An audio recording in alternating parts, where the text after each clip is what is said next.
Hey, VOD viewers, I'm not even ready, but I'm so excited I just launched the stream. Give me a second.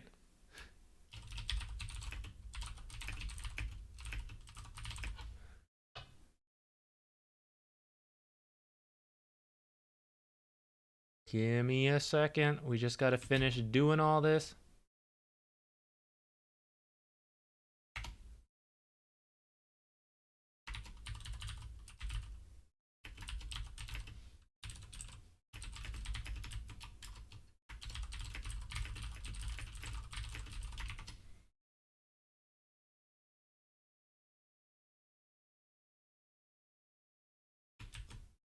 VOD viewers, don't worry. We're getting there. Stream viewers, also don't worry. We're also getting there. I am excited. We already read some of it through the emojis, but let's actually find out what's going on. And I feel like I should post this on YouTube as well. Plug in myself. Let's go. Here, once we make this post, we're good to go.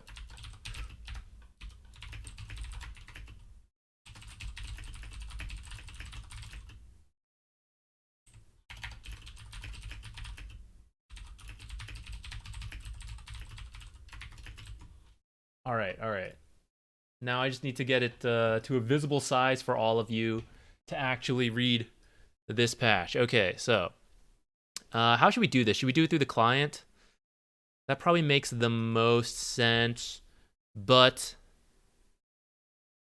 it's going to be tiny to read. Why is it this tiny? Why did they do this? Oops. All right. Here. What I'm going to do.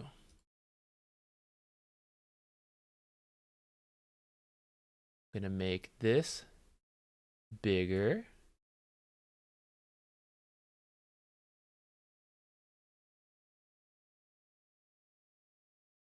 All right, let's start with this, and then we'll keep adjusting as we need to.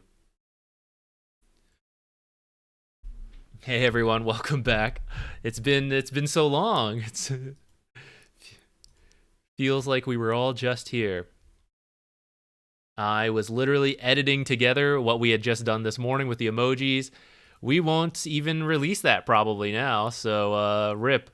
All right, let's go. Patch 7.34 is out. Sniper looks like he's in pain. Feels great for pub players. I actually like playing Sniper. Okay. In the wake of last night's unprecedented, frankly preposterous all-emoji patch note leak, we've decided to scrap our plans to release 7.34 this coming Thursday and are shipping it today, as in right now, as in immediately right now. In fact, as you read this sentence specifically, at exactly the moment you read this part of the sentence here. If you missed yesterday's emoji leak or are one of the few unfortunate people who have never seen the Emoji Movie, that's me, and thus don't know what emojis are, true, I don't, you're welcome to dig into the full list of 7.34 gameplay update notes here. In addition to gameplay changes, we've also reworked Captain's Mode, so get ready for a fresh new flow for upcoming tournament drafts.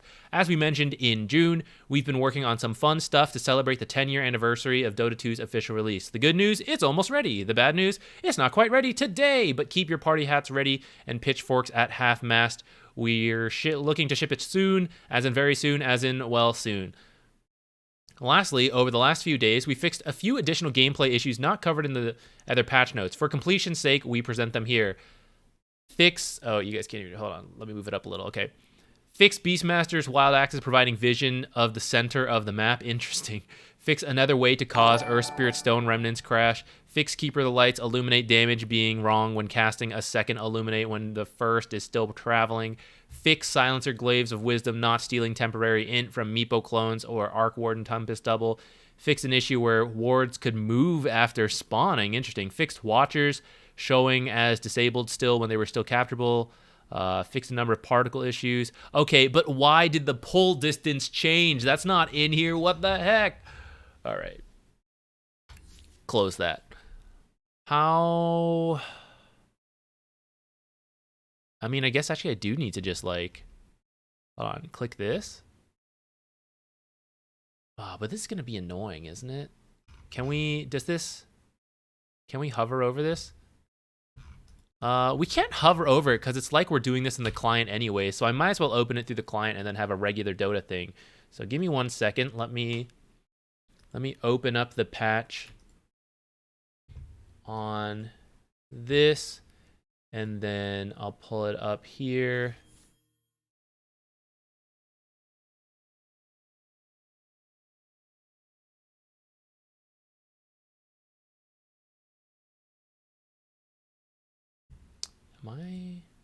Where is it? Where is it? Yo, pull it together. Where's our patch? There we go. Done. Okay. Now we make this bigger so the people can actually read what's going on. Maybe a little bigger. All right, let's try this. All right. First time reading the patch in English, words, not just emojis. So this is the funny enough, I actually think this was probably better represented in emojis rather than text like this. But they did rework Captain's Mode, which, since I don't think we'll release the emoji thing at this point, I will explain again my take on it. We're changing the 2-3-2 ban order and 2-2-1 pick order to now 3-2-2 bans for the first pick team, and then 4-1-2 bans for the second pick team, and then 1-3-1 pick phases. So there are different orders to all of this. It's going to be hard to say how exactly this will play out in the pro scene until it's like just tested and done. And this is a buff to any team with a coach who can think about this while the players figure out the heroes. Kind of sucks if you don't have a coach and you got to like figure all this out at once. But I do think the power combo here, the double pick, which I scrolled too far so you can't see what I'm looking at. The pick here is not as it's not possible anymore, right? They pick like Broodmother, you decide like Leshrac Io power combo. If you try to do that down here, they pick Broodmother, you pick Io, then they're like, wait, Leshrac's the best combo, ban it, ban the next thing, right? So I think you're going to see a lot of like super OP first phase picks or very flexible heroes that can play multiple roles, and that way you have just like, okay, like they banned out this stuff, we still have these other things. And then here's where we're going to start seeing like some of the combos come together into the final picks. So I'll be very interested in this. Looks like the pick phase is actually from 30 seconds to 15 seconds. The emojis said 20 seconds. The emojis have lied to us. Let's move on. Alternate cast abilities. Okay, so this was stuff we could not figure out from the emojis. Let's find out. Updated the UI for many abilities that were using auto cast to enable different behaviors or on an ability. Alternative cast abilities can be toggled in the same way versus autocast. Default to Alt plus keybind or right-clicking to adjust their cast behavior. Totally off topic, but it just occurred to me. T-Gov was digging a hole before the patch, like until the patch came out. Now he's gonna read the patch. He's gonna be sweaty and covered in dirt. Poor guy. There's no way he's taking a shower before reading the new patch. All right, let's continue. Alternative cast abilities have unique icons for the different casting modes. That'll help with some confusion. Holding the control key will allow you to cast the non-selected version of the ability without having to toggle it. That's pretty interesting. That's nifty. The following abilities have been updated to use alternative casting. So what do we got? Darkseer's Surge, Darkseer's Surge is the slow thing behind it. Oh, nice. It tells us. The Ag Shard. Doom's Devour. You can turn off the ability to gain new abilities or not with this. Elder Titan Echo Stomp with the Shard. You can teleport to it or not. Hoodwink's Acorn Shot. You can either prioritize the ground or units to create a tree or not. Meepo's Poof. I actually didn't know this one. Is it to prioritize to like jumping to the main Meepo or like poofing to yourself versus like a target? I didn't know that one. Mirana's Leap, I guess having the shard effect on or off. Also didn't know that one. Monkey King's Boundless Strike to jump to the end or not. Morphling's Morph. I didn't know this one was different. Maybe that's a new effect. Razor Static Link. Also didn't know that one might be new. Sven Stormhammer. Is this the one where you teleport to it or not? I guess so. I think so. Templar Assassin's Trap. That's to also teleport to it or not? I'm actually not sure on this one either. It poofs all meepos to you. Oh, that's way easier. Malik, no. Well, yeah, I saw some of the old 5v0 runs, but none of them seemed very optimized. The trap is for popping them on cursor. Oh, as opposed to the nearest one to your hero versus the nearest one to your cursor? Got it. Thank you guys for knowing the game better than me. Okay, so this is the stuff. This is more stuff we couldn't read that I was very excited to see. Added a new stat, slow resistance. Reduces the impact of slows on your hero by a percentage. Status resistance no longer affects the impact of slows. We are getting very complicated here in Dota. About a half of existing slows in the game had both duration and impact reduced by status resistance, but now it affects only the duration of slows. Okay, we were kind of figuring that out based on some of the emojis. This is very good for kited heroes like Sven and Ursa, but it might be kind of bad for slow heroes like Venomancer and Viper. We're gonna have to see how this plays out. But it's true that with the it was almost required to have a lot of mobility, or there was a benefit to a lot of range things as we've added more stuff in, and it was very tough for certain heroes. So I guess this is their attempt at solving that.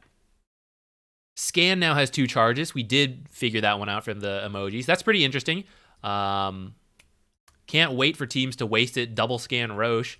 Following patch, guys, I'm calling it right now. They're going to add a little cooldown so that you can't scan twice in a row within like 1 second or like 5 seconds or something to prevent double misclicks or teams both scanning the same areas. Killing Roshan no longer grants control of any watchers on the map. Okay. Main jungle watchers for both Radiant and Dire have been moved to different locations. Okay, slightly different map changes. We'll have to check that out in a bit.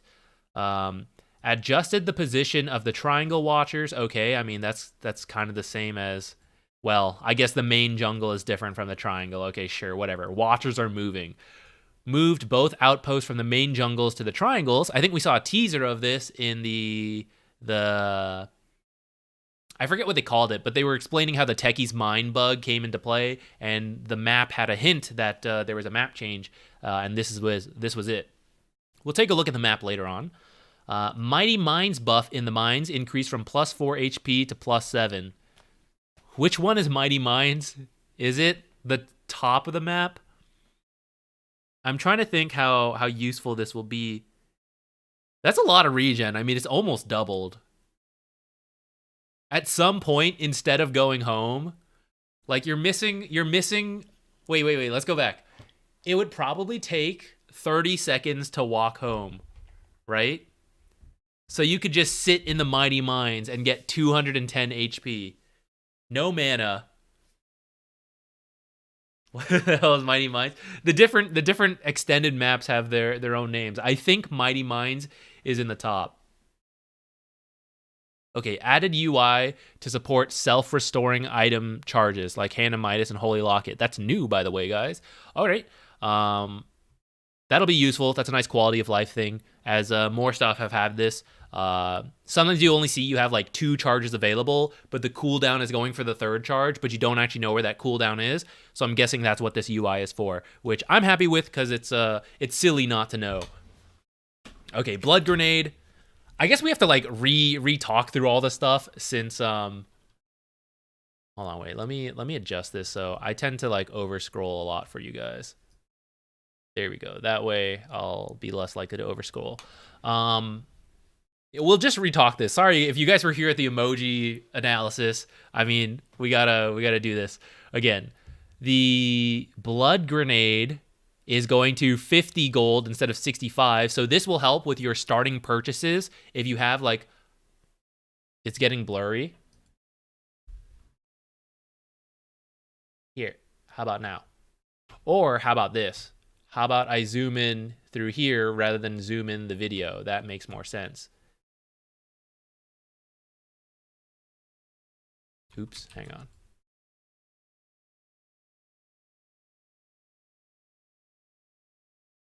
There, how about this? Blood grenade. So if you have like 100 gold, you could only buy a blood grenade. But now you could buy blood grenade plus iron branch plus sentry, things like that, clarity. So you have more flexibility in the starting build. But there's only 2 blood grenades to start. They you only can have 2 in your inventory, and the restock time went from 120 to 180, so a full extra minute per blood grenade. This means that when you want to use them, there's just going to be less uses. I think this is fine because blood grenade was pretty powerful. You just have to be like more careful, like use them exactly when you need them. Okay, refresher shard. Oh, this is where we were confused. I thought it was refresher orb, and I was like, refresher orb already has these stats. Very interesting to put it on refresher shard, which is a consumable, but it will provide the stats in the meantime. Okay. I don't know if this will really make... Well, it does, because like when you're using refresher, it means you need a lot of mana to double up on all your spells. And if you're holding a refresher shard, you maybe replaced an item and you didn't have enough regen. So this will now help you keep enough mana, along with like other benefits, I guess. But I think the main thing here is the mana, so that when you actually do choose to use the refresher shard, you might have the full-on mana pool to actually do all this. Trying to balance Radiant. Oh, you know what? That's true too. The Ags was better. So trying to make Refresher Shard a better item from 3rd Roshan onwards, that's a good call. Okay, you know what? It is too zoomed in. Here, shrink it a little bit.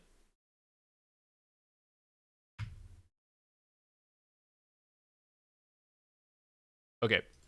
Smoke of Deceit.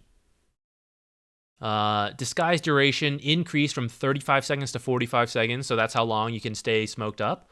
While the caster is still disguised, any allies that come within 300 range of them will also get the buff.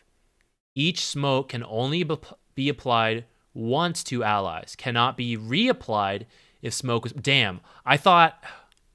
Okay, so this is good in the way that, like, if 3 of you smoke, like, in your base, and you run up to the top lane to meet, like, your 2 other heroes, they can now join in on the smoke. I thought they were going... That's cool, that's cool. I thought they were going for the quality of life buff, where you smoke, and someone instantly attacks a creep and breaks the smoke, and now they could, like, walk next to you and reapply. I'm a little sad that's not in there, but I suppose that's just like a balance thing, you know? But that would have been nice. This is cool though. I'm looking forward to see how it plays out. I'm curious how many people are gonna like start to realize this. People don't read the patch notes. They're gonna get so confused when you run up next to them and they get smoked. You're gonna be like, "What hack is this?" Okay, Tangos. Tangos no longer give you bonus healing when consuming Nature's Prophet Sprout. I definitely misread that in the emojis earlier. This is fine. I thought Tangos were going through a worse nerf. This is whatever. Arcane Blink now grants 200 health and 100 mana when used, or restores, I guess. Yeah. Arcane Blink is the least popular compared to Swift Blink, which is on pretty much any right-clicking core, and everyone else pretty much builds Overwhelming Blink for the extra strength, survivability, and the damage and slows and utility stuff that you get from it. So Arcane Blink now providing health and mana, and I think the big part is mana for, you know, the intelligence heroes who are probably buying Arcane Blink. Now every time you blink, you are getting mana back to keep using your spells. And I think Arcane Blink is also the one with the reduced cooldown, right? So what does that translate to, actually? Let me check the cooldown. Arcane Blink has a 7-second cooldown. So over the course of, say... Well, let's say there's like a... Let's use a minute, I guess. Let's say there's a 1-minute fight. You can use Blink about 8.5 times. So you could regain like 1,600 health and 800 mana over the course of that fight, assuming you're blinking off cooldown the whole time. So that's pretty interesting. In the much shorter term, right? Like 3 seconds or 21 seconds, like 3 blinks. That's 300 mana back. That's like 2-3 extra spells, depending on your mana cost. So that's pretty interesting. We're going to have to see how that plays out. I don't know if it needs to be fine-tuned. Armlet of Mordegon. Unholy Strength now grants 35% slow resistance. So this is the new mechanic they added in. We're just going to have to see. I really don't know what to make of 35% slow resistance. It sounds like... I thought maybe they cancel each other out. Like you get hit by a 35% slow, but you have 35% slow resistance, so it's just nothing. But sounds like you hit them with a 35% slow, they reduce that slow by 35% or whatever their slow resistance is.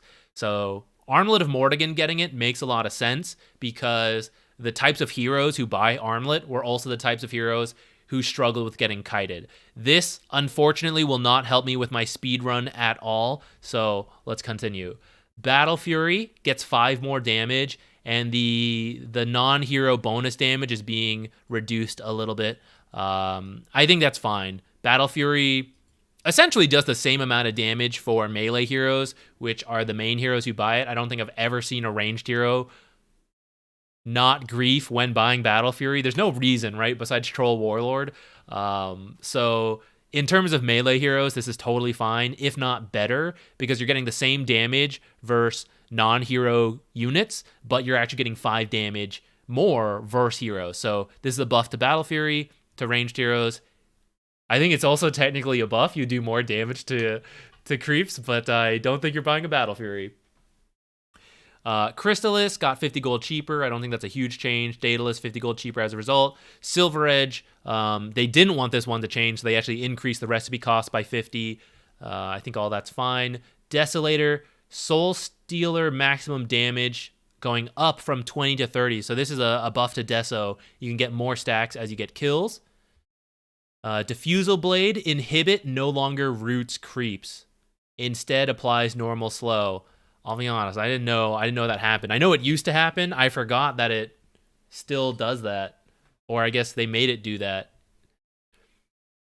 Disperser. Suppress now affects all units and a 350 AoE around the target. Suppress no longer roots creeps, still applies to slow. Interesting. So the Disperser can either dispel yourself and give you move speed and become unslowable for 4 seconds, or you use it against someone and they get slowed, I think by 100%, right? And it gradually reduces to 0. Same way the speed buff works, but in reverse. So that could be really interesting. That means your team could be like all stuck in Warlock, Upheaval, and Fatal Bonds. You could dispel yourself, all of you, and all run out of Upheaval. Or you like jump on an enemy, they're grouped up from like a vacuum, you hit them all with a Disperser. Or they're all together and they all have some buff like Sven Aura or like Pipe or something, and you dispel all of that off. That seems pretty good. I don't know how likely people will be together in the like AoE. I'm gonna have to get a feel for 350 AoE, but that seems like a pretty decent size. I could see this. This is definitely good for the item. We'll see if it ends up being like huge. Warlock Disperser. Oh God, I hope not. I hope not. Yeah, it's kind of like mini Boots of Bearing. Arguably, it's better because it's 4 seconds, but Boots of Bearing is max move speed for 1.5 seconds. This one decays over the 4 seconds. So I don't know. I honestly did not see much Disperser, so it really did need some kind of buff like this. Hand of Midas now has 2 charges. It's going to be much easier to have less downtime. The charge restore time technically went up by 10 seconds. The previous cooldown was 90 seconds.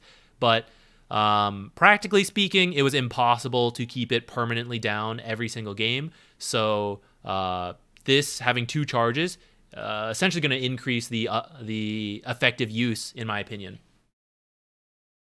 Harpoon, draw 4th now is a 50 mana cost. That was fair. It had no cost before. Heaven's Halberd, disarm, no longer pierces, debuff immunity if applied beforehand.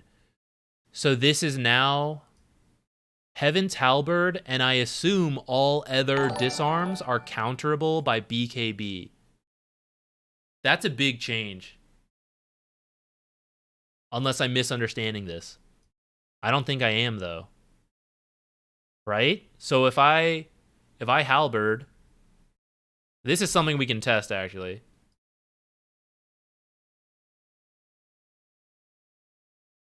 I'm loading in. Let's make sure we understand this, because this is a big change. But this could be very important to heroes. The same heroes who were frequently getting kited were the same heroes who had issues with Halberd and the BKB stuff. So I Halberd, he BKBs, oh my god, it's gone. Is it BKB specific? So like dispels?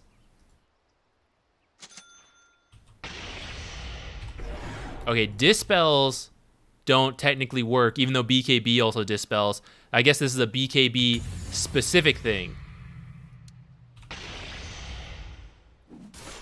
And even a casting it like while he's BKB doesn't matter. If I apply it like at the end. Okay, he is disarmed when the BKB comes out. So this is going to be huge for... It's the heroes like Sven and Lifestealer who really struggled with slows and then like getting disarmed during their BKBs. It's going to be massive for them. This might be their time. We can test it against Lifestealer, yeah. Yeah. I think it's just like any of the spell immunities. Huge. Game-changing. Literally game-changing, actually. Not even an exaggeration. It's actually a big change to the game. So, yeah. Possibly expect a lot more of these melee heroes, armlet builders. It could all come in together for them. Okay, Helm of the Overlord. Dominating now increases neutral creep ability. So if you forgot, in 7.33, neutral creeps all have like ranges to their abilities, and they naturally level up over time, but they never reach the max level. Only Chen with, I think, his Shard got it. Maybe it's his Ags. But now it looks like when you take Helm of the Overlord, you will also get the bonus abilities. Will we ever escape summons meta? I don't know. I hope this is not good enough to like continue it being a summons meta, because I don't feel like we've ever quite gotten out of it. We deleted Necrobook and we did not leave summons meta. So we'll see. I hope this isn't like too crazy. This was dropping off a little bit though, so I guess, you know, I kind of get why it's buffed, but I'd like to see a time where, you know, it's not Beastmaster every game. Holy Locket. Refreshing the item now restores, whoa, the full charges of energy charge, which I think is only 20 still. I thought it was going to be higher.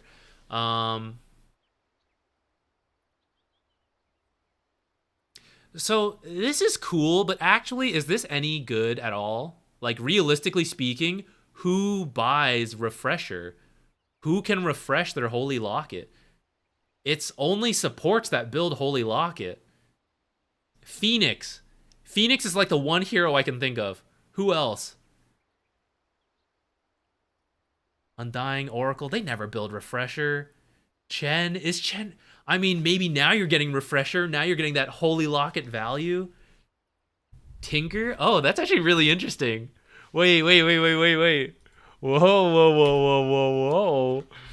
Support Tinker?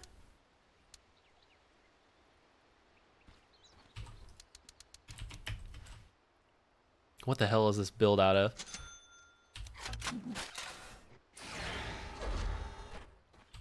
Ah, it didn't work.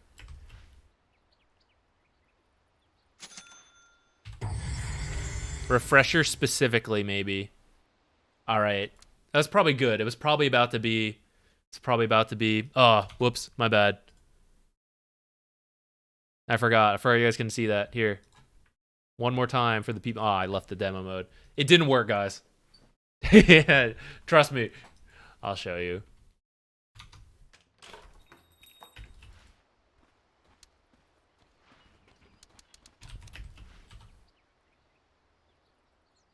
Okay, here's rearm not working. Here is refresher working. So it does not work on Tinker support. So going back to it, I mean, how many supports build this stuff, right?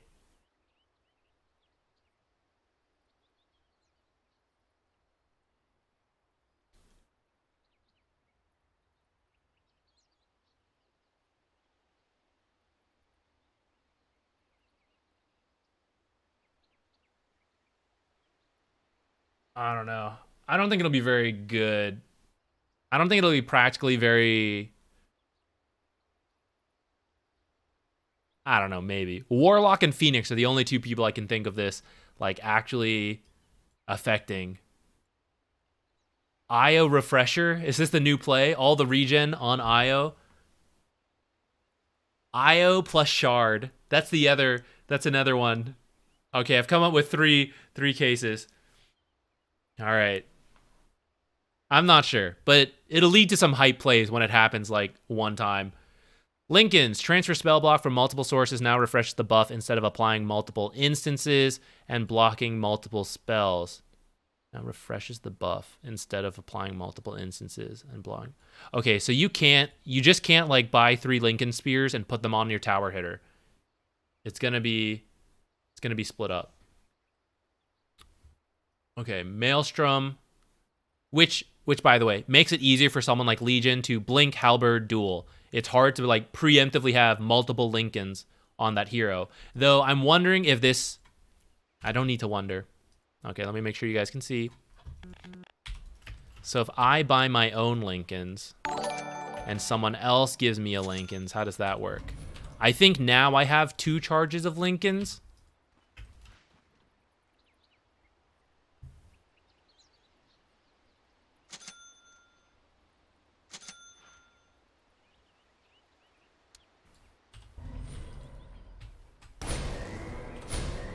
Okay, so you can have up to 2 Linkens on yourself. More than that won't work.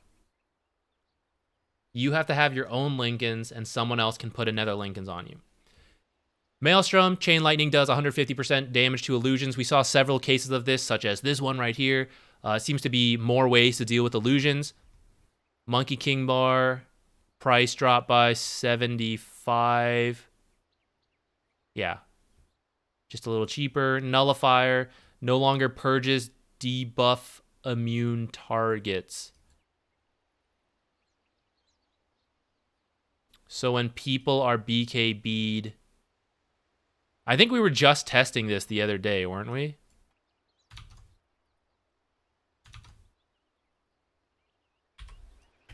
So if I have a nullifier and I have like BKB, I don't know, Glimmer.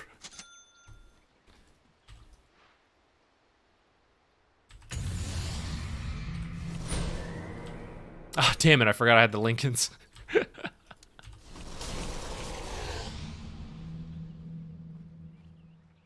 So I guess previously it did? I didn't realize that actually.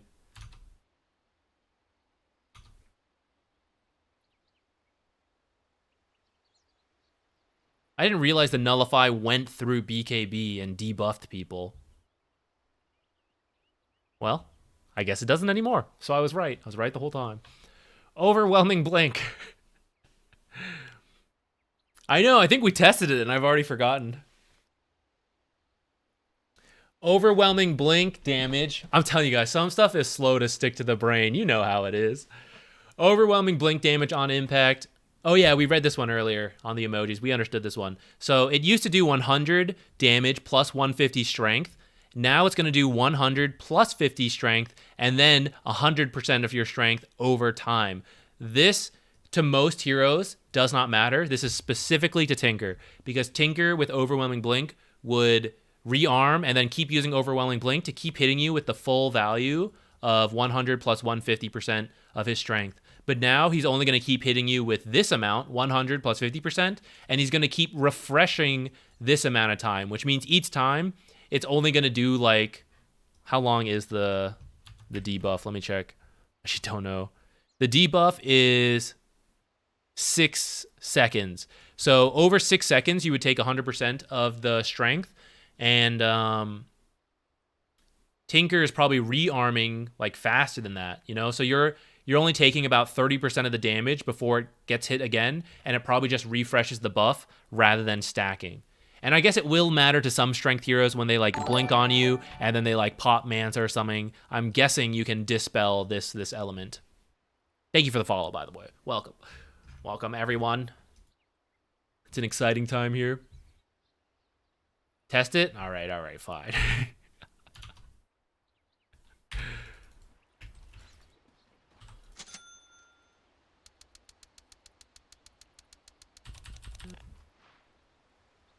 I'm gonna die, actually. We need, So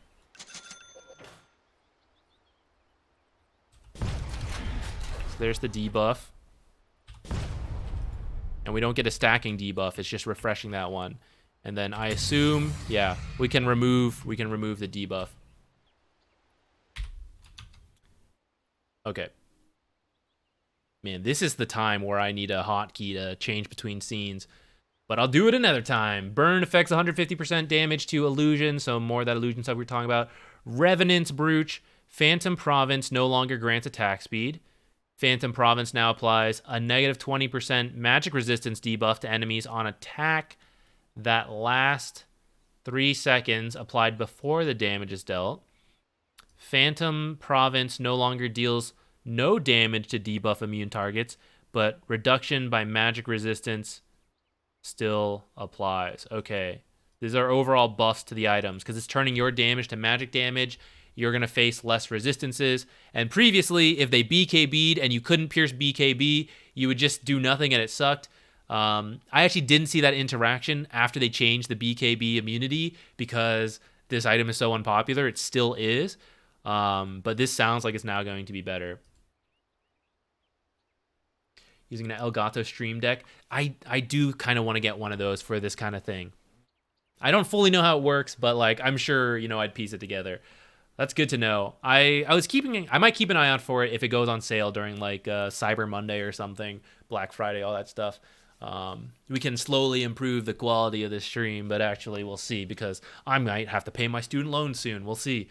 Rod of Atos, recipe change, now requires Staff of Wizardry, Vitality Booster, and a recipe. So the total cost is dropping by 500. We saw this earlier. It's not going to provide strength and agility bonuses. It's going to provide... Oh, I didn't realize the intelligence is actually going down from 24 to 15. I forgot it was at 24 before. I thought the intelligence was going up, but I guess this makes sense. Now provides 300 health. So...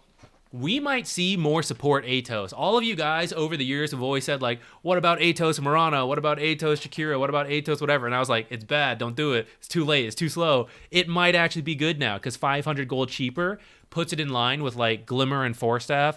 So you could actually get this before too many Dispels come out and make your Atos useless.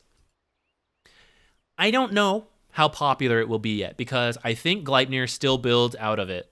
Yes, we did read that correctly earlier. So Gleipnir is still going to build out of Rod of Atos, which means as a support, if you build it, you're probably not upgrading it. As a core, who is going to build this now? Because Rod of Atos was extremely popular on Universal Heroes.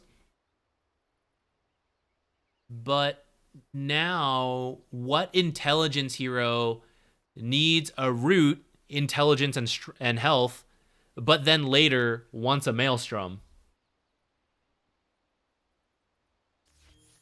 How many heroes fit that bill? We could maybe say Muerta. Muerta might be one. Queen of Pain probably doesn't mind. Nature's Prophet, maybe. Zeus with the lightning hands. Maybe Lena. Maybe Core Lena. Or no, yeah, Core Lena. Who's that? Well, support Lena maybe, but Core New Lena. patch, new me. Yeah, Let's yeah. Fish plums. Thank you. Thank you. Thank you for the support during the new patch time. Lena could do it. Atos to set up stuns, Maelstrom for the farming speed, or swap that. You get Maelstrom first for the farming speed into Atos to the Gleipnir kill. I don't know. I'm not sure how many core heroes will build this, but I guess we'll see. I'll test this on some supports. We'll find out. Gleipnir, yeah, same thing. Like, I don't know who's building the Atos. I'm not sure who's going to build the Gleipnir. Shiva's Guard, there's another one that's doing more damage to illusions. Skull Basher getting a bit more damage. Abyssal Blade matching that. Soul Ring going down by 50 gold and 20 more mana per sacrifice. So, a buff. Think about who's going to build this. I guess it's going to be like the strength offlaners again, right? Probably. Spirit Vessel. See, they changed the order. Spirit Vessel was the first thing on the other one. Spirit Vessel change, I think, is really big for this. So Urn of Shadows is the same, recipe's the same, but now it's 2 crowns instead of a Vitality Booster. Vitality Booster on Spirit Vessel was a bad buildup, because a lot of times it was supports building Spirit Vessel. This now makes Spirit Vessel much better for Universal heroes and for supports, because you can build the Urn of Shadows, the Crown to Crown buildup is much better, and then eventually you got to get the recipe. But compared to that, the crowns, you actually get, like, it's cheaper, you get the buildup, and the stats are going to be more useful to you to actually continue to get kills, right? Vitality Booster was like a big buildup, and it was health, which keeps you alive, sure, but didn't actually help you get kills. Now you got like damage, attack speed, more mana, so this to me is much better.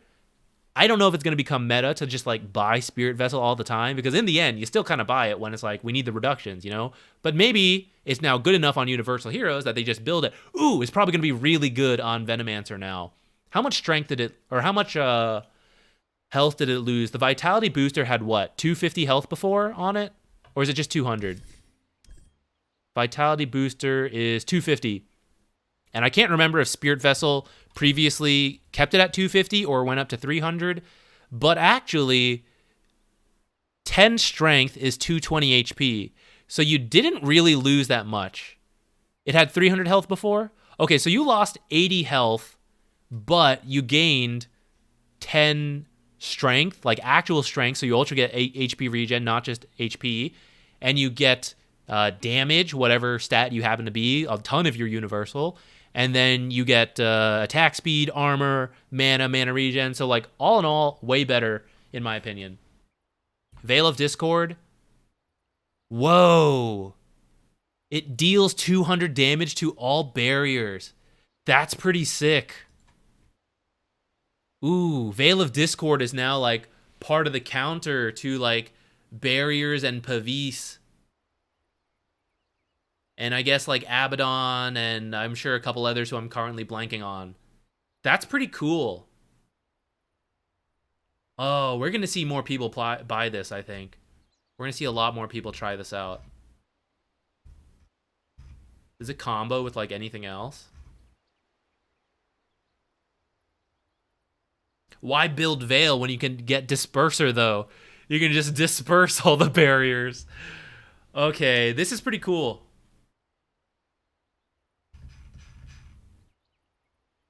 Veil and Atos, I think, are going to be the exploratory support items.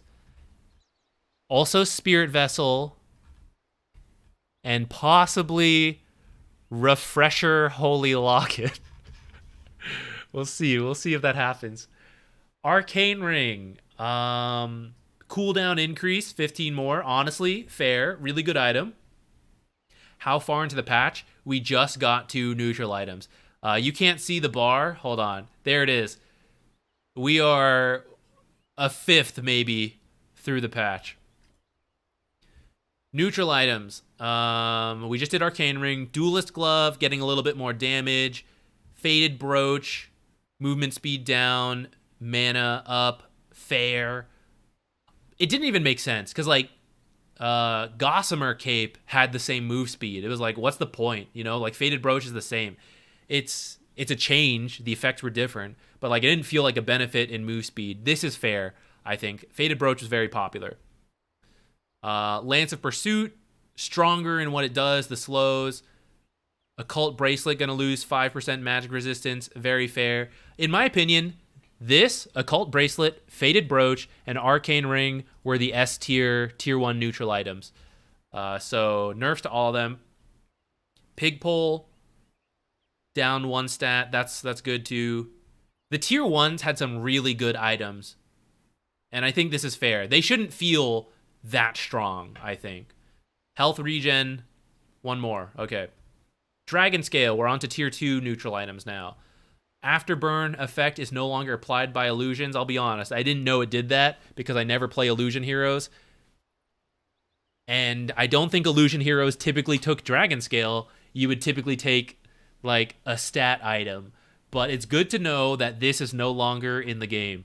Ring of Aquila, bonus mana regen down a little bit. Okay. Specialist Array, stats going up. Okay, making this even better. Strength, magic resistance decreased from 10% to 8% on the Vambrace. That's too bad. That was a good one for survivability.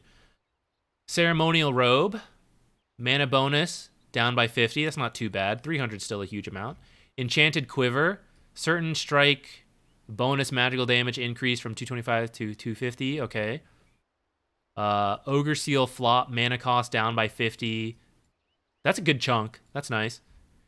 Titan Sliver, 10% status resistance down. Okay. Vindicator's Axe now provides 20% resistance slow. So this thing now really does cover your bases. It like gives you different effects if you're stunned, if you're silenced, if you're slowed. Like you've got your bases covered against these teams.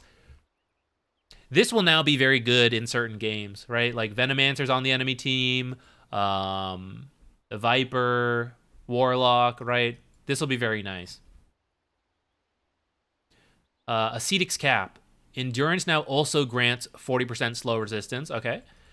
Havoc Hammer now pulls in nearby enemies by 100 units in 0.2 seconds instead of pushing them away by 250 units in 0.3 seconds. This makes way more sense as an item that is good, but how does a hammer do it? That part doesn't make any sense to me. This should be a vacuum now, but this is probably really good for the item. Thank you for the follow, by the way. This is now like mini vacuum. 100 units is not a ton, but it's still good. You could now like be Magnus, blink, Havoc Hammer, and now people are a little closer for your ultimate or something. I'm sure it'll have its uses. Martyr's Plate, 5 HP regen. Martyrdom now only redirects magic damage. Martyrdom redirects more magic damage. Martyrdom's duration is increased. Okay, so this is more specifically versus magic damage than damage in general. Ninja Gear, fix not providing smokes bonus movement speed when activated. Oh, I didn't know that was a bug. I'm glad it's fixed. Agility bonus decreased by 5. Movement speed down by 5. Okay. Spell Prism, this was another good one. 1 attribute off. 2 regen down. Trickster Cloak, evasion down by 3%. Same with the magic resistance. Okay. Tier 5. Shadows now only make targets untargetable by enemies of the caster. So, this is really good actually, right? So I can use it to save my carry. And previously I would use Book of Shadows and then I can't force staff him or like cast my heal on him, but now I can. And it's just the enemy team that can't do stuff. Okay, this is very good. It was honestly a little tough to use Book of Shadows because the untargetable is tricky, but this makes it much easier. Book of the Dead. -5 stats on its strength and intelligence. This is fair. I was playing a game the other day, unranked, very rare of me, that went over 60 minutes, and I was Muerta, and choosing between Book of the Dead and Apex, and I was realizing, I was like, I didn't realize Book of the Dead gives you 60 stats compared to Apex, which is like 70 stats of one attribute, sure, but this is still 60 stats plus everything else. So losing a bit more, I think that's fair, because it really should be about the fact that you get the two Necro Warrior sets. Fallen Sky strength bonus up by 10. I think that's good because you're literally throwing yourself into the fight, a little more tanking. Hero update. So let's see how many of these we got right or wrong from earlier. So Abaddon, the Mist Coil being rescaled, and then less heal at the start. 90 now. I feel like when we were reading the emojis, it said 60, and I was like, damn, that's a big reduction at level 1. But now 90 is not too bad, and then up by 40 at max level. So Abaddon should be able to heal a lot more in fights. It's 5 seconds cooldown instead of 5.5, and you're healing 40 more. So support Abaddon buff, I guess. Well, actually, doesn't core Abaddon also buy like the shard that applies like Mist Coil damage? Maybe it's good for them too. Holy Locket Refresher Abaddon. Maybe. You'd be able to. What's your ult? Your ult's like 6 seconds or something? Where the hell is Abaddon? Yeah, 6 seconds at max duration. So 12 seconds, you cannot die, pretty much. Plus all the heals. Okay, I'll look forward to it. I'll let one of you guys test that one out first. Okay, Alchemist, Corrosive Weaponry, max stacks decreased. Movement slow and status resistance reduction per stack is now increased by 1.5% whenever Alchemist is in Chemical Rage. So less possible stacks, but more powerful stacks when you are ulted. That seems good. Per stack. So up to 15% more slow and status resistance reduction when you're ulted. AA. Hold on, wait. Just another thought before we move on. Armlet is buffed. Actually, all of these are buffed. Wasn't Armlet, Radiance, and Battle Fury all buffed? All possible builds for Alchemist. And he was a hero who had a little bit of issue with slows, but not as much as others, I feel like. Any other items that buffed Alchemist? He's one of those heroes. You need to know if it's going to be an Alchemist patch. Oh, but Spirit Vessel's a lot better now, and Spirit Vessel's very good against him.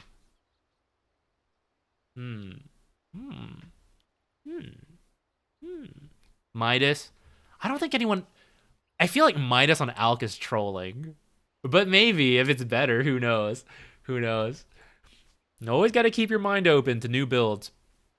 Okay, AA duration went down a little bit on Ice Vortex, but the vision range increased by a little bit. Talents, 5% slow and increased magic damage changed to 4-second duration. Okay, so nerfs to AA. He had a pretty good pub win rate, but wasn't picked a lot in the pro scene. Honestly, the pro scene will prefer the vision probably rather than the duration, so might be good. Anti-Mage, Aghanim Shard upgrade reworked. Previous effect removed. Was that the one where you threw in the... No, that's a talent. This is like the AoE magic resist? Whatever, it's gone. Now creates an illusion of Anti-Mage next to an enemy caster upon reflecting their spell. Illusion deals 75% damage, takes 100% damage, and has a duration of 4 seconds. So when you successfully counterspell, there will be an illusion on that hero. Okay. Was the old counterspell... Oh, wait. Finish reading. Counterspell ally. New ability granted by Aghanim Shard creates a counterspell shell around the targeted ally within 600 range. This shell similarly creates an illusion of Anti-Mage upon reflecting an enemy spell. Mana cost 45, cooldown 3. Guys, support Anti-Mage? stand behind your carry and counterspell them?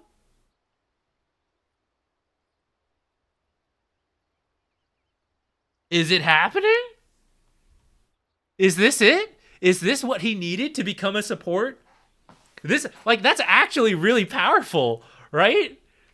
Well, he doesn't have a mana to use it every 3 seconds, but test it, quick. Okay, so there I am playing anti-mage support. I've bought my shard. Oh, it's separate. Guys, it's not just me. We can do it on both of us. Okay, support anti-mage is the Grimstroke counter now. Okay, we intentionally soulbind ourselves, and then we double reflect. Oh, okay, hold on. So then how long does this last on my ally? It's not a lot, right? Yeah, it's very short, just like counterspell is.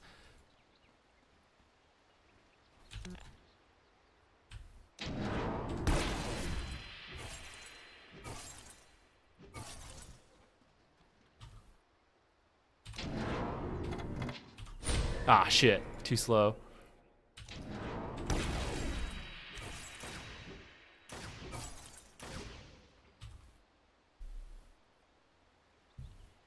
Hold on. What were the other anti-mage changes? Let's not get ahead of ourselves.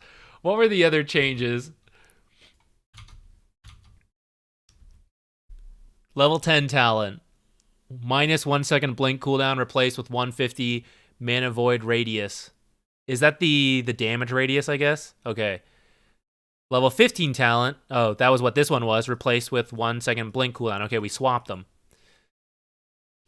Level 20, mana void damage multiplier increased from 0.1 to 0.15. Okay. And then the blink cast range reduced by 50. So that means our talents. So there we are, playing support anti-mage as one does. And we go mana break level 1 to harass. Probably blink level 2 for the escape, but maybe counterspell if we can reflect. We continue to max. I think you continue to max mana break, but maybe not. Maybe just a couple points into other stuff. I'm not sure. Level 10. Mana void radius? 500 to 650? What items are you buying is the issue. You have to like buy the shard right away. All right, I don't know, guys. It sounds like a meme, but we'll see. Diffusal right away, Spirit Vessel, maybe. Let's look at other heroes first and decide. Arc Warden, Magnetic Field, Tempest version no longer provides a magical attack bonus. Tempest version now provides base bonus attack damage. That's probably better. Well, I guess it depends on the armor of the enemy team. I just bought a treasure. Damn it, did I? No, I didn't. I was collecting stuff. This was by accident. I don't think I bought a treasure. I don't see it in my inventory. I didn't buy one. We're good.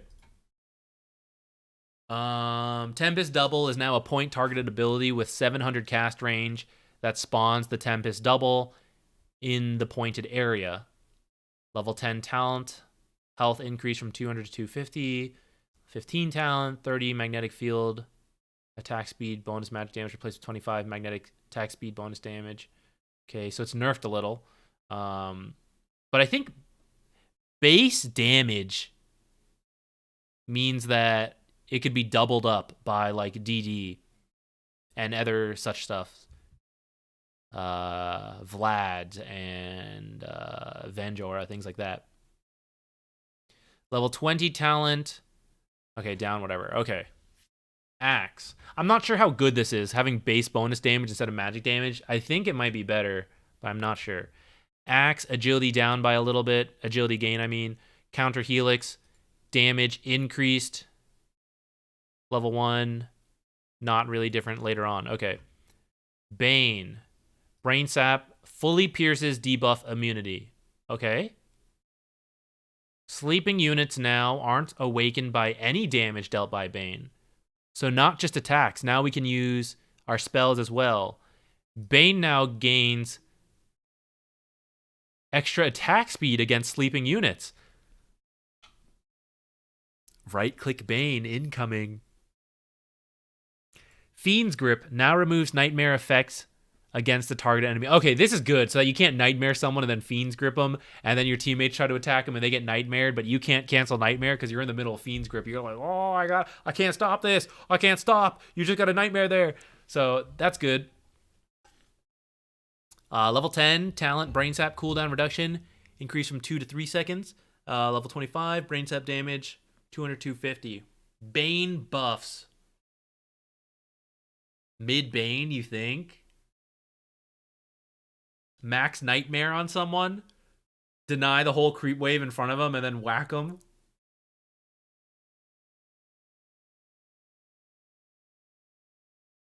Well, we'll read through everything and then think of funny builds at the end, okay? Don't let me get too sidetracked. We might get called to by something, you know? Batrider. Flaming Lasso, cast point up a little bit. That's fine. Beastmaster, ability reworked. Call of the Wild Hawk. Okay.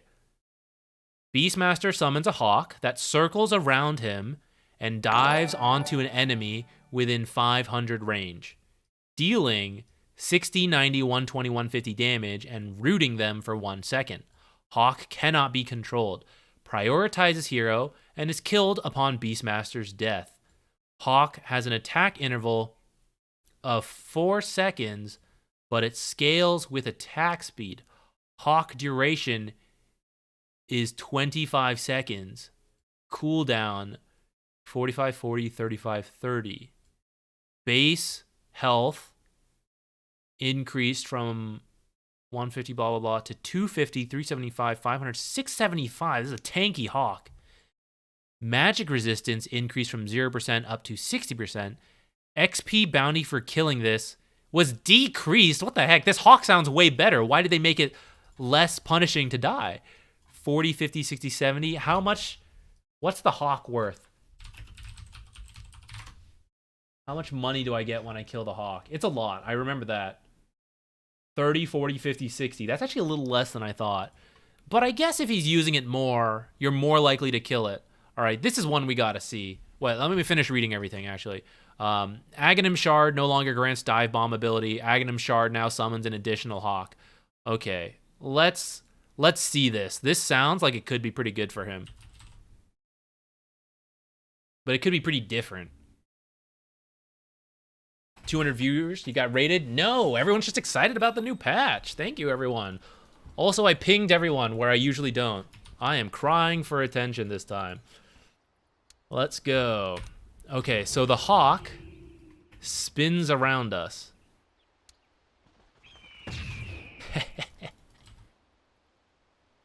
Get him again, hawk.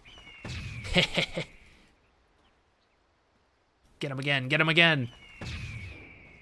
This is pretty funny. I don't know if it's good, but it's hilarious. Okay, now let's go stand over by these trees. Aw, rest in peace, hawk. So the hawk does still have the vision. So the hawk has vision around me. And, notably... No, actually, it does not have flying vision. Because otherwise, I would see up here the whole time. It's not seeing through the trees. Yeah, when it's on the low ground, it doesn't see up here. Didn't the hawk have flying vision before? Or did it not? And it scales with attack speed. You guys are right. Let's see. So 1, I can get the aura. And then what was this? Did it do more per...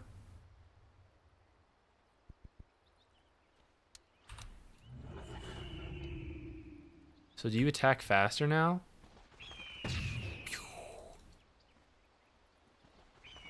I think that was faster than last time.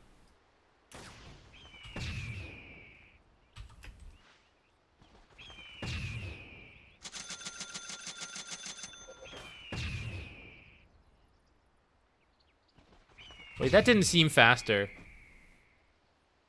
Maybe it's because I didn't have that attack speed when I created the hawk.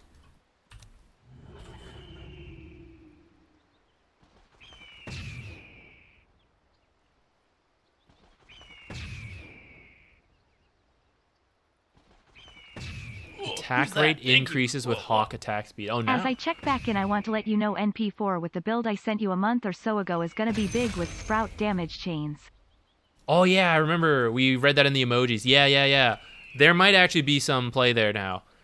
Why? This doesn't seem to be scaling that much faster. I guess I don't know what I expected. I guess, like, permachains probably would have been stupid. Oh, synchronized hawks. Let's go.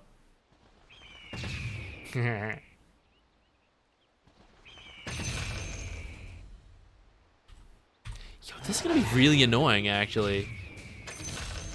So you're trying to run away. You're getting slowed for 34% by a boar and then being rooted every few seconds by a hawk. It scales with its own attack speed. Oh. Hold on. Let's try again with, like, drums and AC.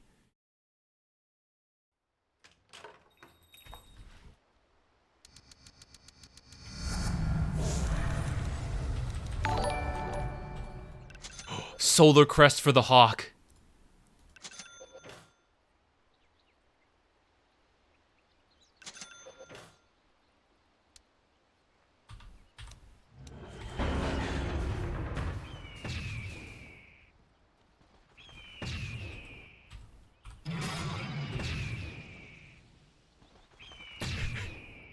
Okay, this is faster. You're right. It was based on its own attack speed.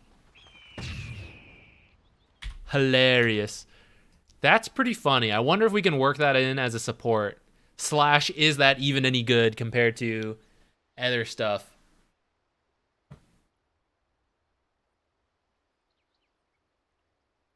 $150 damage. Interesting. Okay, we'll see how that plays out. Bloodseeker. Max heal on creeps decreased 3% at level 1. Okay. Rupture down 1 second duration. Okay. Shadow Walk on Bounty Hunter. Aghanim Shard upgrade moved to a separate sub ability. Does that mean I can now heal? I can now Shadow Walk myself and an ally at the same time? Friendly Shadow. Never mind, the shard might be a little different. It's a new ability granted by the shard. Applies Shadow Walk and all of its bonuses to the target ally. Fade time 1 second. Casting this ability does not break invisibility or interrupt the target. Okay, so now we can just do both. I don't have to choose between myself and an ally. I can do both of us. Just like Anti-Mage's new shard, actually. Okay, cool. Ganking Bros. Yeah. It's not just one of us. Okay, Brewmaster. We're going to have to get more water soon. Man, we did the stream earlier today and now this stream. Why did they do this to the content creators? Our voices are going to go. Cinder Brew. Dealing or receiving magic damage also extends Brewmaster's own brewed up duration. What in the hell is brewed up? Is that the... Drenches himself and an area in alcohol. Oh, this is called brewed up when it hits him. Okay. I actually didn't know that. I forgot that he had an effect when it hit himself as well. Brewed up, boys.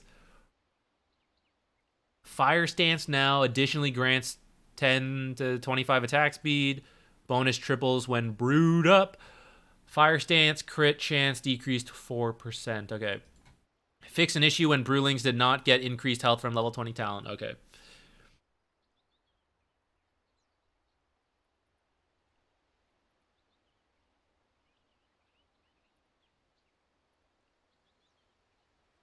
Dealing or receiving. All right. I'm not sure how good that is because I don't play much Brewmaster. I'll have to see some Brewmaster players play it out. Bristleback. Lots of changes here. Viscous Nasal Goo. Aghanim Scepter upgrade removed. Okay. Aghanim Shard now also increases stack limit by 3. So he's got a new scepter on Bristleback. Now upgradable by Aghanim Scepter. Allows Bristleback to be point targeted. Valve, he was always possible to be point targeted. Duh. Bristleback turns his back towards the target direction, and after 0.5 seconds, forcefully ejects 6 sequential quill sprays in a tight conical pattern out of his back at 0.35 second intervals. Bristleback is slowed by 40% for the duration, disarmed, and cannot turn, but can still cast his spells in any direction. My apologies. I did not understand what they meant by can be point targeted. So what this is saying is you can like target up and move around, but continue to face a direction like Mars when he did his thing, I think. We'll test it in a second. Hairball now applies 2 stacks of viscous nasal goo and only 1 stack of quill spray. Enemies in Fog of War are now hit by viscous nasal goo as well as quill sprays. Viscous nasal goo projectiles are no longer affected by spell reflection. Mana cost decreased from 75 to 40. Cooldown 20 to 10. Talents all buffed a little bit. Okay. See what this is. Bristleback.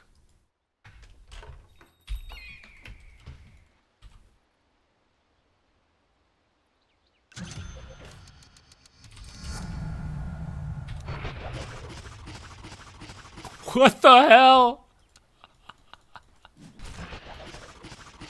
Wait, how can it... Oh, you click the way you want your back to face, I see.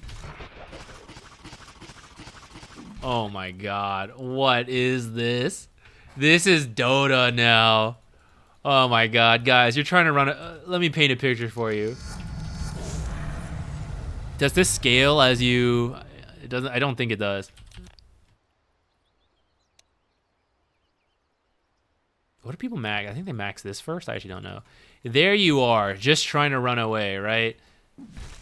He's chasing you. You're quill sprayed. You think you can like turn the trees. You think you can dodge him, and then boom, he just shotgun sprays you down. Oh my god. Plus hairball. Holy shit, he's a ranged hero now, boys.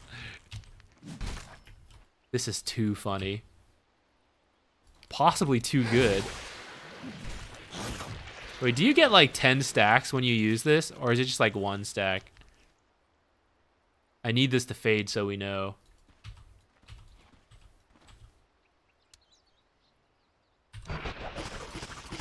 Oh my god, you just get 6 stacks right off the bat.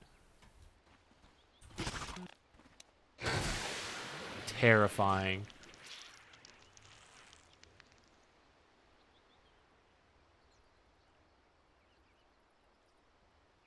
Veil is also better.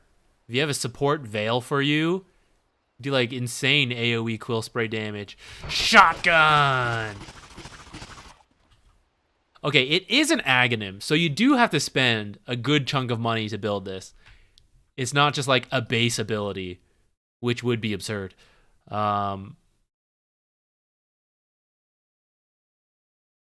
There might be some balance there. I don't know. We'll see. That seems really interesting. That could be very good. That could be very good. He's disarmed for it, and he's slower. I wonder if he gets stunned. I should have tested that, but I'm sure we'll see it. Broodmother, base armor decreased. Base strength increased. Agility gain increased a little bit. Lifesteal from creeps is now reduced by 40%. Impact damage decreased. Yeah, so just general brood buff. She was pretty good. Centaur Warrunner. Radius on stomp decreased, but the cast point is improved by 0.5 seconds. Now winds up for 0.5 seconds before the stomp. What's the difference? Centaur can move during this time, but can't attack. Oh, okay, that's pretty good. Casting other abilities, using items, or issuing either hold position or cancel current action commands will cancel the cast. Does this mean you can't fake stomp anymore? We'll find out in a moment. Cooldown decreased by 0.5 seconds on double edge. Strength gain or strength damage percent increased extra 30% by max level. So that's like a free level of Double Edge compared to last time. Workhorse, new ags. We're still running with the cart gimmick. Okay.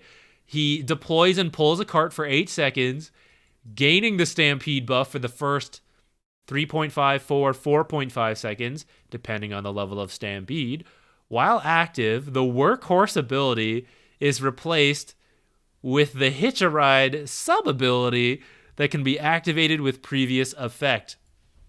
The workhorse goes on cooldown once the cart disappears. Mana cost 75, cooldown 30, unchanged from previous upgrade. What's the change?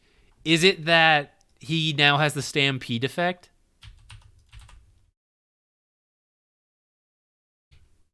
The cart will never die? I mean, once it's good, it'll be pretty funny. Let's see how this stun works, because honestly, maybe he's a support.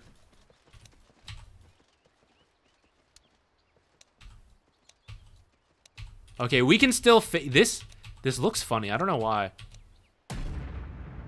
Is this what normal stomp looked like? Why does this look so funny to me now? I guess because I can do it while moving. Okay.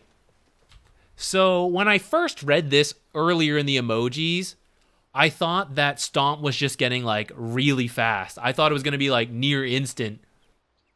It's not, but you can move during stomp, which helps a ton with like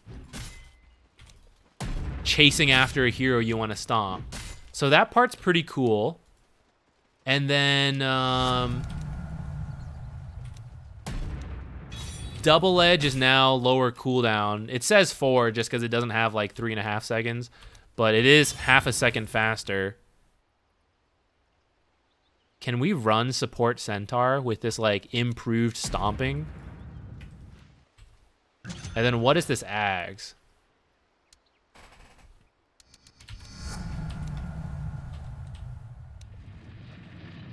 The cart seems bigger than it used to. Slow stampede. Slow cart for the end. Get in, nerds. Can I pick up multiple people? No. Dang.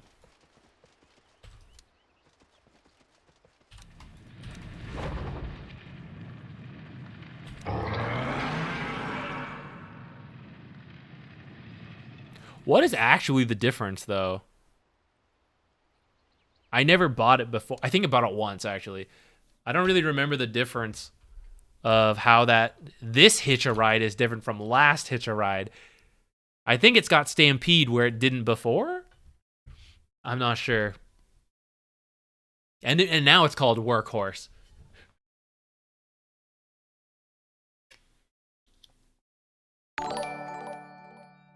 Don't need to target?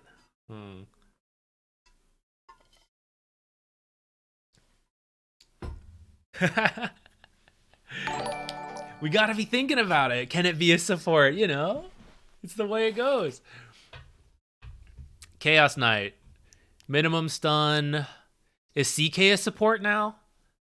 Stun duration up. This is the minimum stuns. Extra 0.25 second stun, level 1.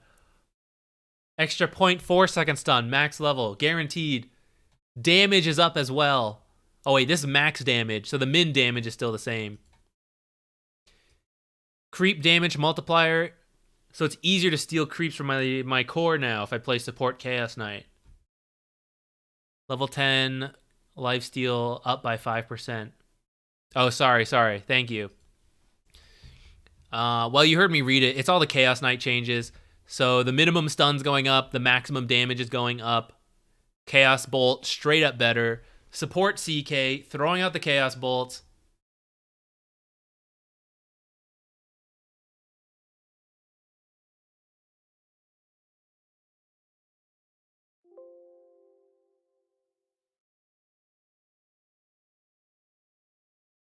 Oh, sorry. I was just closing other things. I do want to save this one. Sorry, 1 second. Patches 7.34 teaser. Save it here. Okay, sorry. Back to what we were doing. Ah, no. Go back. Oh, that was easy. Nice. Chen. Okay. Now grants Chen 50, 150, 250, 350 bonus attack range on the target. Guys, the meme builds, the right-click Chen builds, they're becoming more legit. It's happening. Holy Persuasion, Scepter, Martyrdom, cast range, decreased from global to 1200. What was Martyrdom again? They could die, right? To like heal their allies. I thought when we were reading the emojis, I thought his ult, Hand of God, was decreasing, and I was like, what the hell? Martyrdom can now be cast on enemies to damage them for the current values of Hand of God. All right. I should test that, but there's very few Chen players, so maybe we'll worry about it later. Clinks. Aghanim Scepter now increase the number of hits to kill burning skeleton archers by 1. Okay.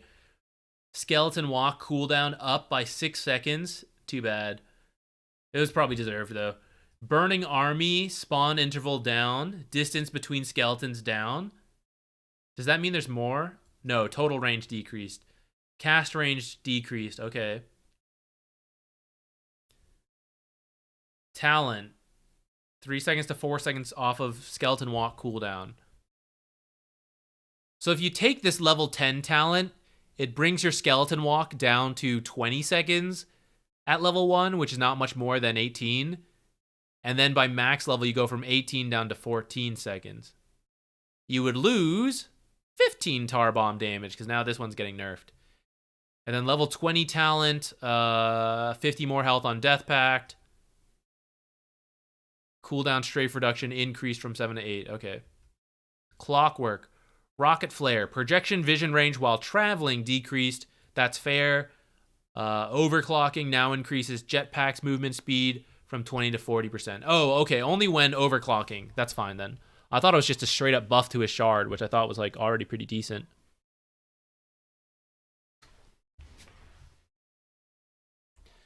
Crystal Maiden. Freezing Field. Aghanim Scepter now also allows Crystal Maiden to move, attack, and cast spells during Freezing Field in addition to the previous effects.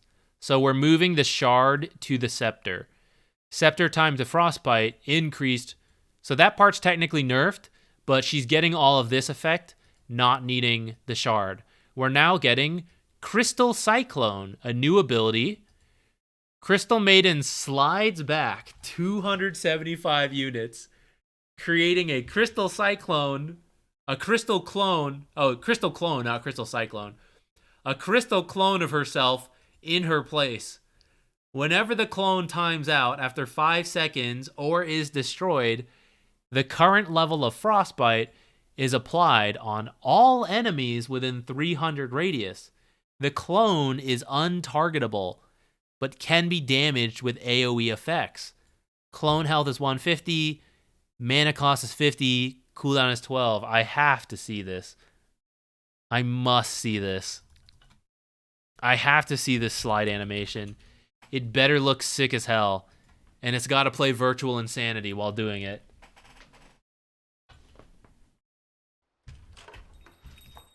Or a Michael Jackson song. Either one.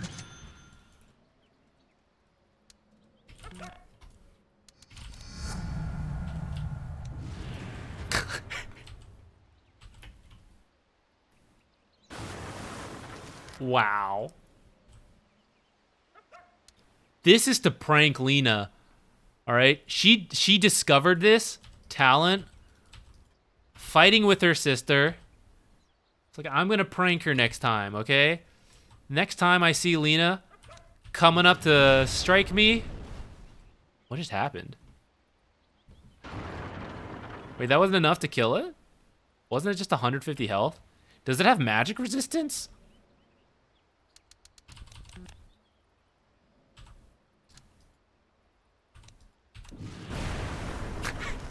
This is so... Wait. So when I have the axe... there I am with the axe, chasing after people. They're trying to get away, and I slide back into them. This is gonna be great. This is gonna be fantastic. Oh my god, this is gonna be so funny. Maybe max freezing field is even more common now, to make sure you have it by the time you get the shard. Well, you're probably trying to get the shard from the Tormentor. You're probably not buying it at 15. Do you think...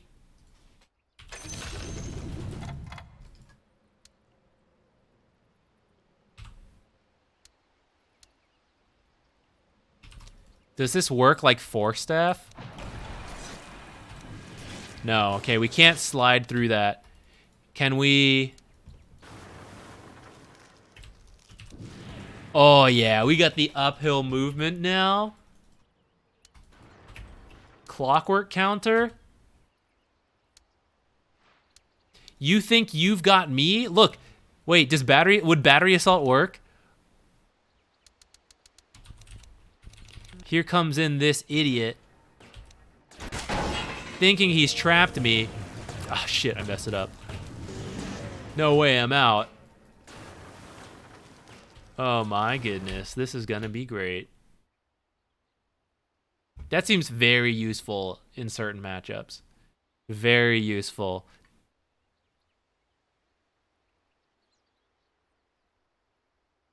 Oh, we have so many heroes to go through. I definitely need to make a drink halfway through this. Look at Refresher CM. We'll see. We'll see about that one. Okay, Darkseer. Vacuum radius decreased at level 1. 75. Not bad. It's going to make level 1 aggressive plays a little harder. Surge, flat mana cost increase, 50 at all levels now. Normal punch, you need to walk more before you punch people to get full damage. Okay. Dark Willow. Bedlam is now a 900 range ally targeted ability. Can target self. If cast on an ally, Jex travels to the ally at 1800 speed and spins around them for the duration of the effect. Oh. That's kind of good, I feel like. Because there are times in the fight where I want to do damage, but I don't want to be next to the person. For example, a Clockwork is about to go in. He's like, yo, Bedlam me. Holy shit, he traveled there instantly, guys. Wait, Jex moved like... He was there right away. I mean, there's some travel time, I guess. That was really fast, though.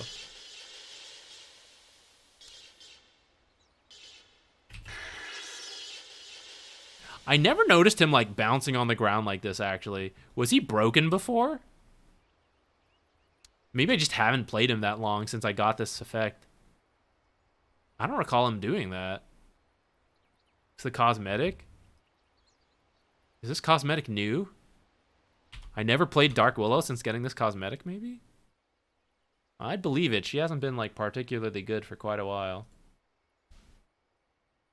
Is Dark Willow universal? She is, right? She does build spirit vessels sometimes.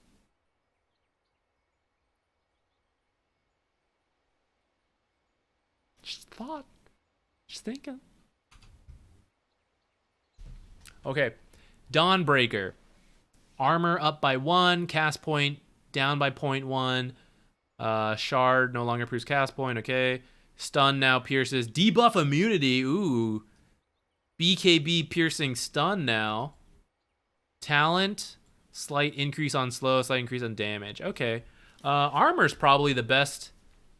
No, I'm sorry. What am I saying? The BKB piercing part's probably the best. Followed by the base armor.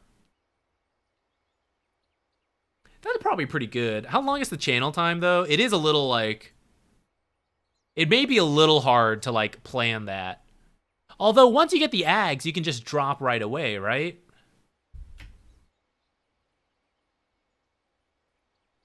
I mean, it's still good, right? Even if you weren't planning it, you might still accidentally stun people. Yeah, the Dami Mommy's back. I think this could be pretty good for her. We'll see. We'll see what the other stuff are. We'll have to finish reading everything and then pull it all together in our heads. Mana cost on Shallow Grave decreased by 10 at all levels. Shadow Wave. Okay, this is what I couldn't understand. So Shadow Wave mana cost is down by 15. That's good. Aghanim Scepter upgrade can now bounce between allies and enemies regardless of who it is cast on. Oh, that's good. I remember when I tested this and it changed. Like, you could only cast it on certain people to get the bouncing. But now it looks like it doesn't matter, and that's good. I had a theory craft for a core Dazzle build. Maybe we'll try that out. Oh, maybe he's someone who could build a Gleipnir.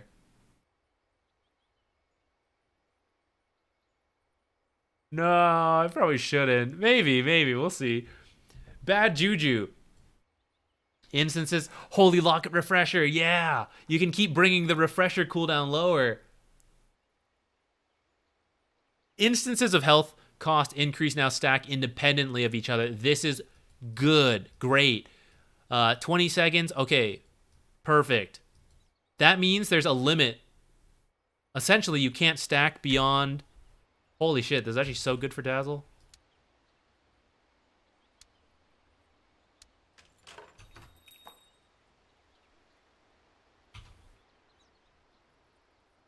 Dazzle's universal? I did not realize that. No, wait, I kind of remember that. Okay, previously, you could get to, like, insane bad Juju stacks. Because they stacked... They just kept refreshing.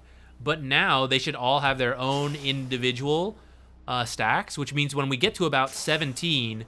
seven stacks, that should be the max, and the previous one should start dying off. Unless you had, like, Octarine or something, or one of the shards.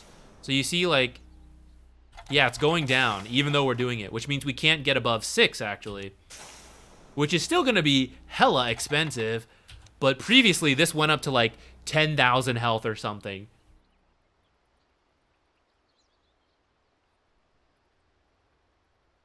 Don't understand the 7.33 changes. So, if you were to get the Ags... What am I doing? So here's my theory craft idea, right? You fill this out with other items, of course. Dummy targets, I guess. So, Grave becomes... almost instant cooldown or permanent uptime because of this.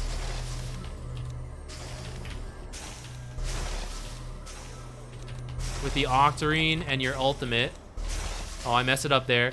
But essentially, you can't...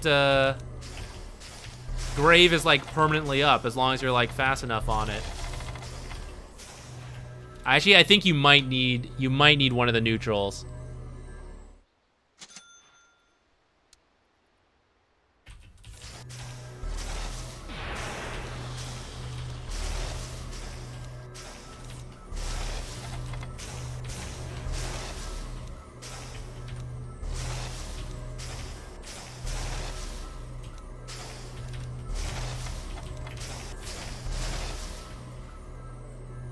And you attack every time your Shadow Wave bounces with the Ags.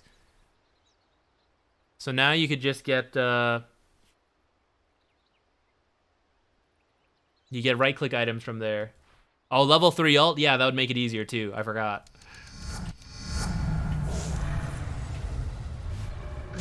See, now we get like... okay, let's get some damage in here.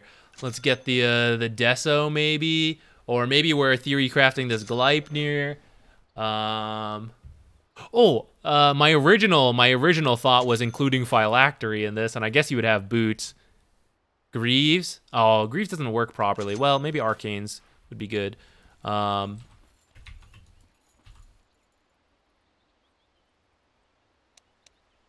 Maybe you needed this, actually. I don't know. I don't know what the build would be. But we can now go, like... Oh my god, the pigs are massive.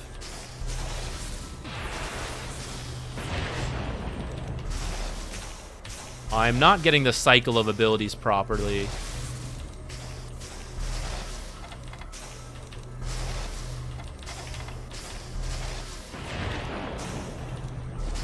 Well, you can only do this so long until you run out of health.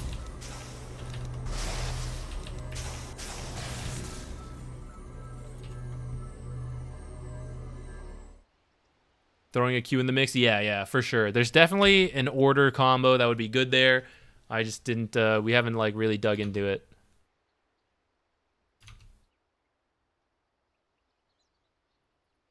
All right, fun stuff. Death Prophet. Base movement speed 285 to 290. We were right. This is the death baby. Spirit damage increased from 59 to 64 and 62 to 67. Level 20 talent. Spirit Siphon replaced with Crypt Swarm applies a 50% slow for 1 second. Oh, interesting.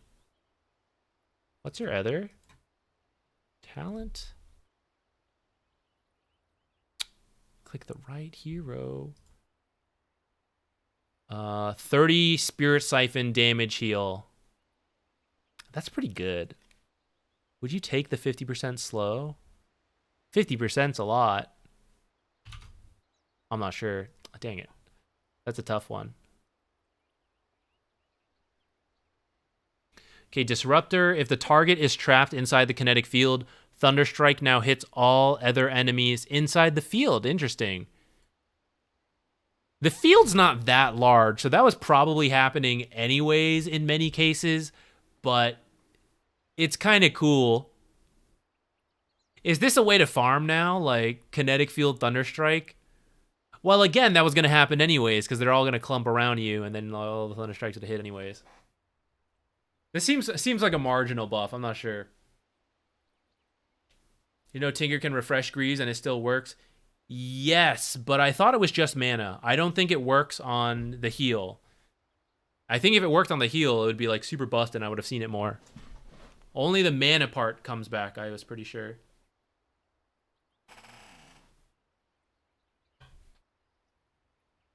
Level 10 talent, 100% Thunderstrike radius, replaced with plus 10 Thunderstrike damage per strike. So that combos with the other talent he has later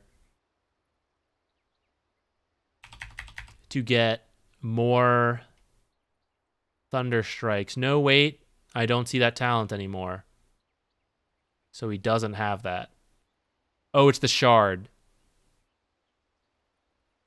The Shard gives you 6 strikes. Isn't that just like 60 damage? 10 Thunderstrike damage per strike? Or is it adding up? Is it like 10, then 20, then 30? Or like 10, and then 20, which makes it like 30, and then 30 plus 30, which makes it 60. No, that would scale up way too much. Would it? 10 per strike seems really bad. I don't know. It's adding? So like 10, 20, 30, 40, 50, 60? Test it.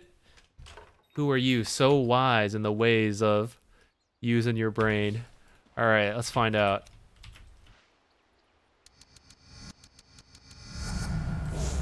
All right, so right now, let's get rid of one of these.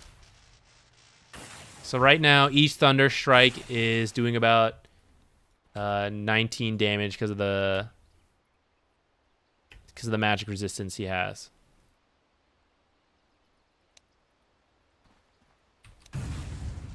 First one's normal. That's plus 10. Another plus 10. I don't know. Is that impressive?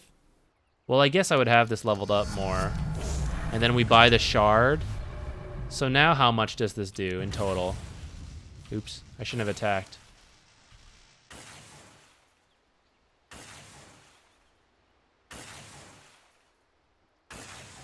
Minus about 100. I guess that is a lot of damage when you have the Shard.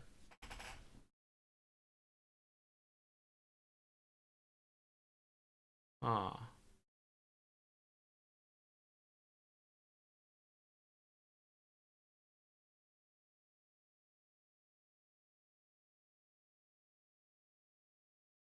I don't know, though. It's still not important to do damage as Disruptor, usually. The cooldown might be better, still. Okay, let's keep moving. If we're fast enough, we might even be able to play a game today. Doom, Scorched Earth, now upgradable by Aghanim Shard. Heals Doom and controlled units for 60% of the damage value. That's interesting. Infernal Blade, Aghanim Shard removed. Stun duration increased by 0.1. Doom, no longer applies mute. Okay, so we did read that correctly in the emojis. Now makes the target unable to be healed. This is powerful in its own way, but losing mute is certainly something. Damage per second increased. Cooldown decreased. Level 20 plus 1.8% Infernal Blade damage. Zach's patch review is just going longer and longer. RRR. Yeah, we did the emoji one. Now we're doing this. They just keep releasing such big patches. It just takes so long. And then the level 25 talent. So you need to get to 25 to get Doom applies mute again. Can you BKB? Effect testing time. Can you BKB and heal? That seems like it would defeat the purpose of this rework. Especially since Doom pierces BKB. I would imagine it doesn't matter. So let's get... So here we are with our Refresher Holy Locket, as one does.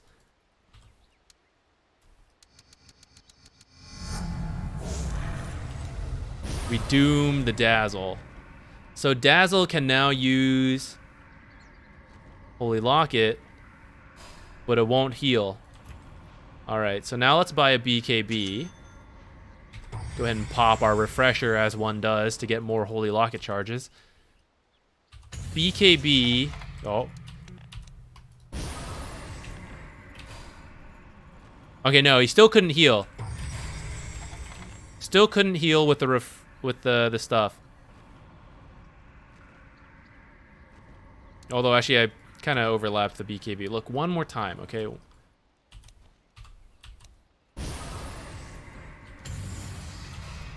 No, he can't heal. He can't heal with BKB.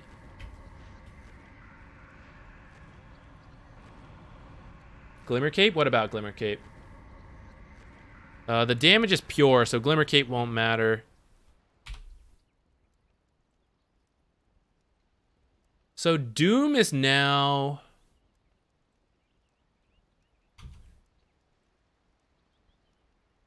Doom is now some, like, anti-healing hero. He's like an Alk, Huskar, Morphling counter, which he kind of was anyways, but now he's like really, really a counter.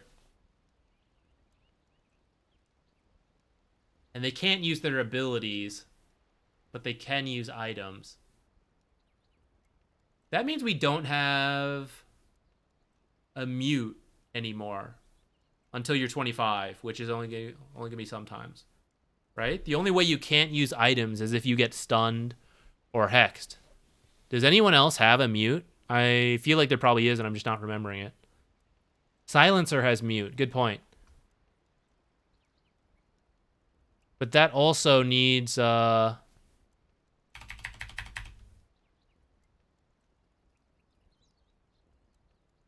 needs the talent, level 25. Was it too conceptually powerful? Maybe. Disruptor Rags? Good call. I'm glad you guys have a brain.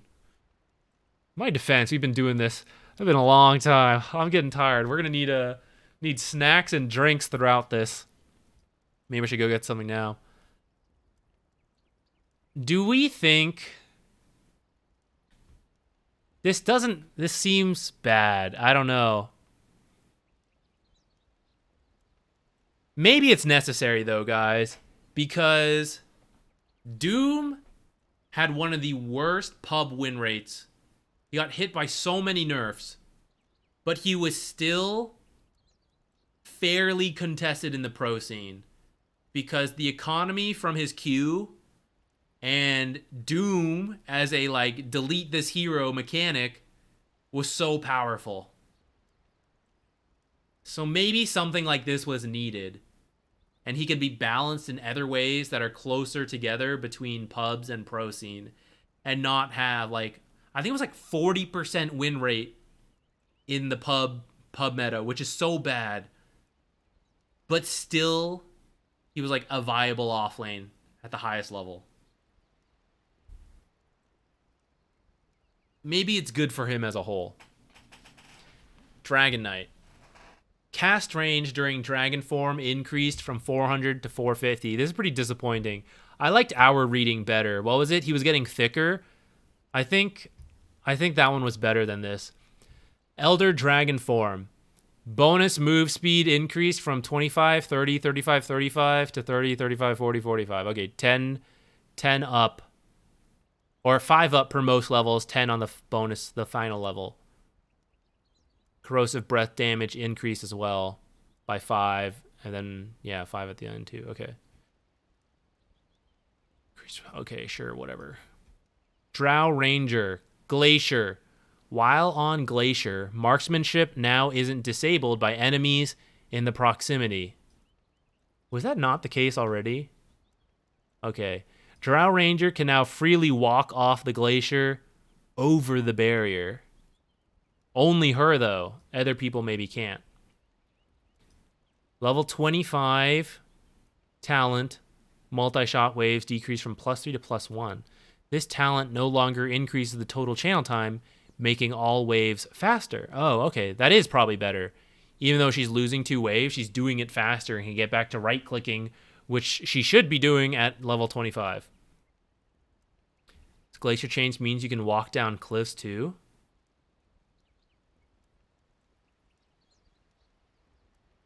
Testing time.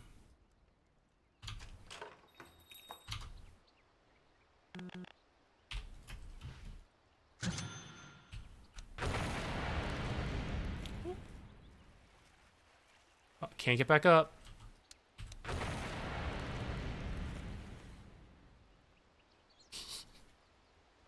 Okay, having some trouble going back the other way.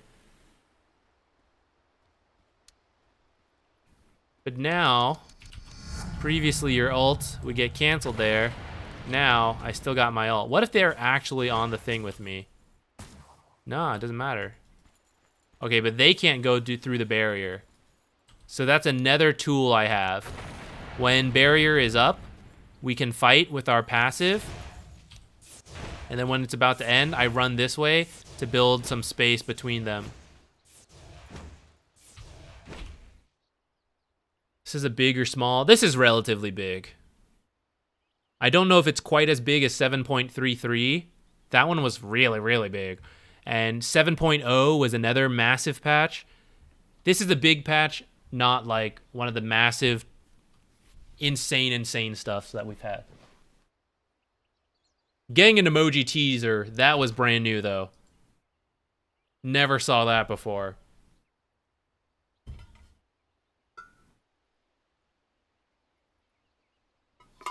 Earth Spirit. Creep damage multiplier up from 1.25 to 1.4. This might help him farm better. I haven't done the exact math, but I mean, 0.15 more. I'm curious to see if it can now let him like one-shot certain creeps. Rolling Boulder now makes Earth Spirit completely untargetable and invulnerable while rolling. Whoa. So you can't interrupt it once he's going? Maybe you can AoE it? The hero is still vulnerable during the delay after cast. Wait, we gotta test that.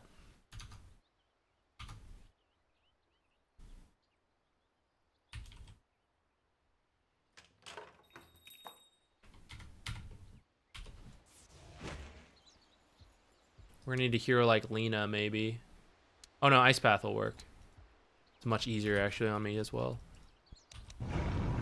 Oh, whoa. Whoa. Whoa. That's so good.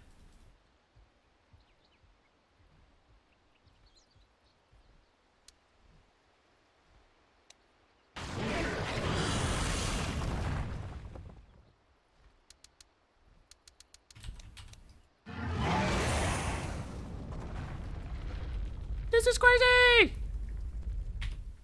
Huge buff. What's this damage? 300?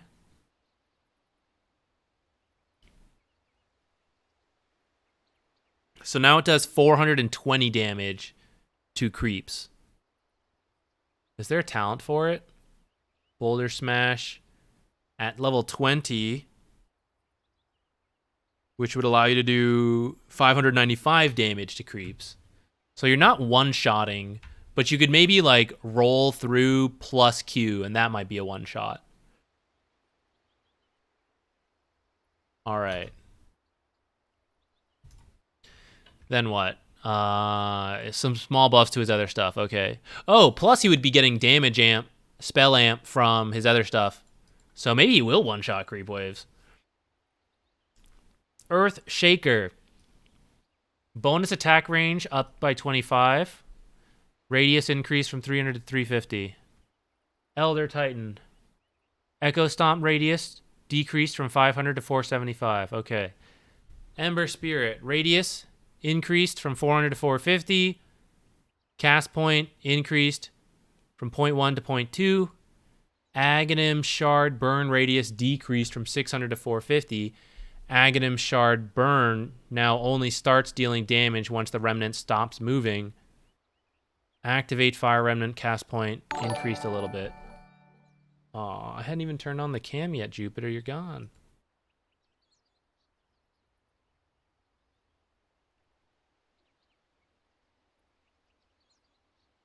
Okay. None of this seems like super crazy. There's going to be more cases where he gets caught a little bit. The like fraction of a second will matter. No, not yet. Enchantress. Base damage decreased by 2. Now Aghanim Scepter increases number of max enchanted creeps by 1. Previous Aghanim Shard upgrade. Okay. Aghanim Scepter increased the max number of enchanted creeps by 1. Okay. Touchable. 120, 160, 200. Nerfed. Little Friends. Now granted by Aghanim Scepter. Now also roots the target in place for 2 seconds. Plus 0.5 seconds for each creep in range. Up to a maximum of 5 seconds. A 5-second root here. Sproink is now a shard. Target decreased by 1. Additional enemy search range decreased by 100.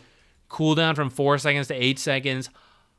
I'm not sure how I feel about this, though, actually, because Sproink was really good. People would rush Aghanims on Khorne Enchantress.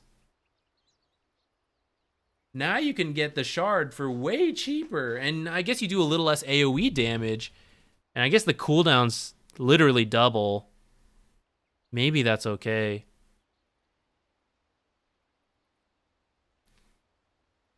It is probably good to make the shard good, because Enchantress was one of those heroes where it felt weird to get the shard from the Tormentor. Sproink is probably better than Little Friends. I'm not sure this Ags is worth it now, though. Maybe in certain matches. Enigma. Oh my god. Demonic Conversion. No longer cast on units. Now a no target ability that summons 3 Eidolons. 100 units. Left, right, and behind Enigma. Now has a health cost of 75, 100, 125, 150, in addition to its mana cost. Can we take a moment? Can we get Fs in chats for the complete loss of eating creeps from your lanes? I know that was a really frustrating mechanic, but it is now gone. Lich lost it. Enigma lost it. Did anyone else? Doom? Didn't Doom used to be able to... Maybe Doom could never eat his own creeps. It's just gone. It's probably fair, but I need a moment. I need a moment here. Klinks has it, but he can't eat his own creeps. Can he? No, he can't.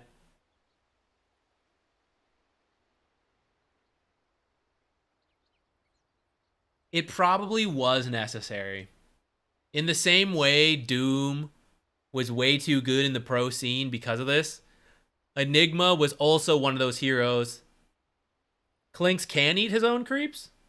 Oh, the skeletons, yeah.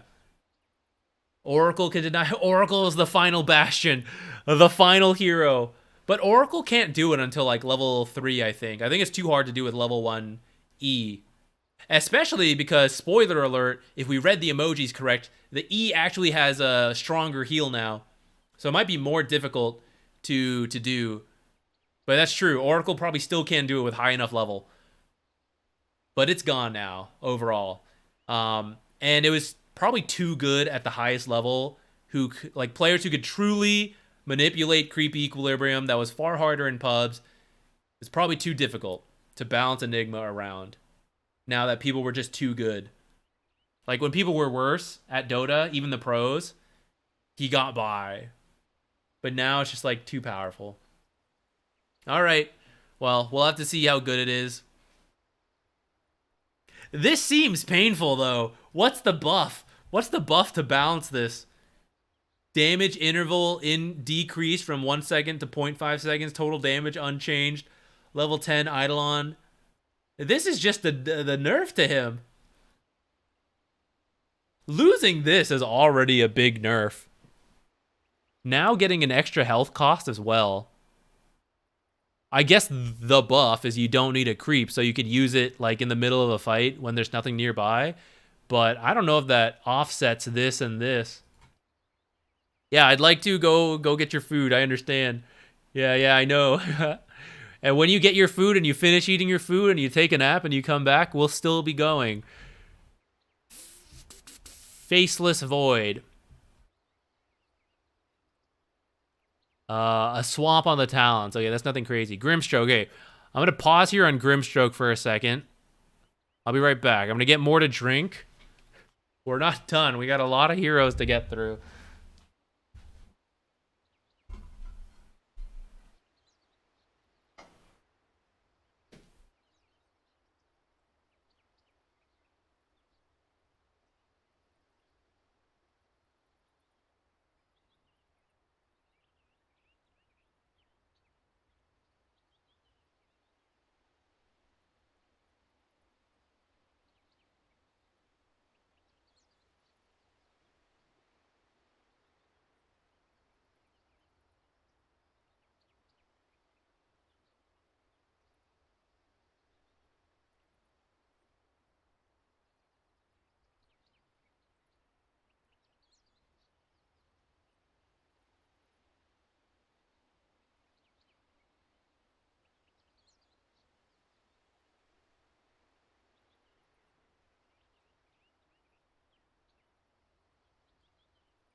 Hey, I took a cat as well. Phantom's Embrace.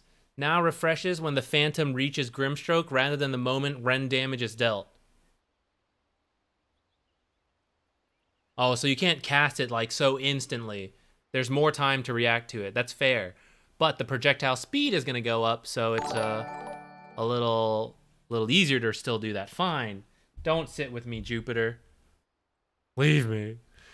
Inkswell. Buff duration increased from 3 to 5 seconds. Oh, we did try to piece this together earlier. can now be detonated via ink explosion sub-ability. I did not read that from the emojis. At any time during its effect to end it with an AoE explosion. The sub-ability replaces Inkswell for the duration of the buff. Okay, so it's the same E button. Max stun duration increased from 1.6, 2.2, 2.8 to 1.3. So higher stun at level 1, same at the end. Cast range increased. Soulbind fully pierces debuff immunity. Cool. Someone mentioned like the 100% slow while we were reading this. That would have been a cool concept too. This is better actually, I think.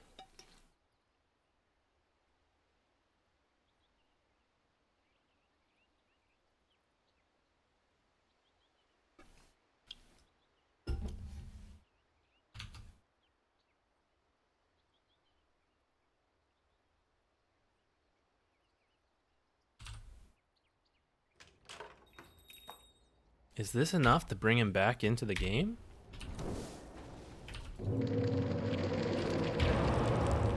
How long do I need for max stun?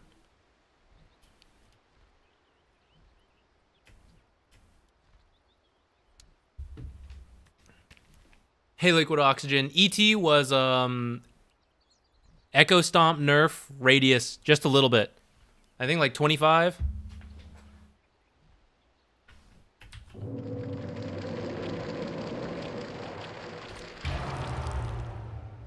When do I get max stun? How do I know? Is it after? Is it still after? Oh, max threshold duration 2.5.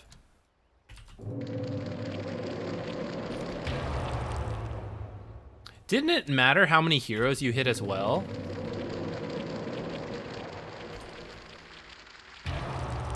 Maybe it's when it's like fully lit up red there.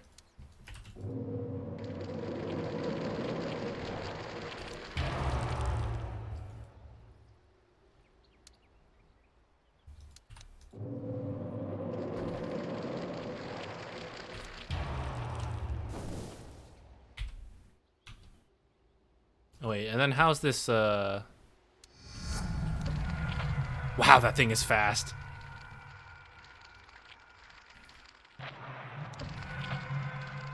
So it's harder to, like, chain stun people than it used, or chain silence. Though if you're next to them, you can do it, probably.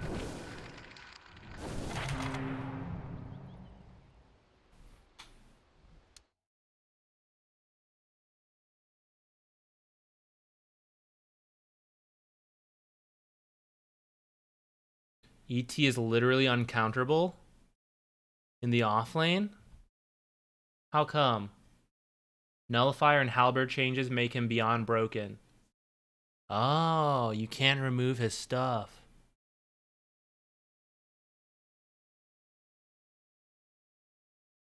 All right, we'll have to explore that a little bit.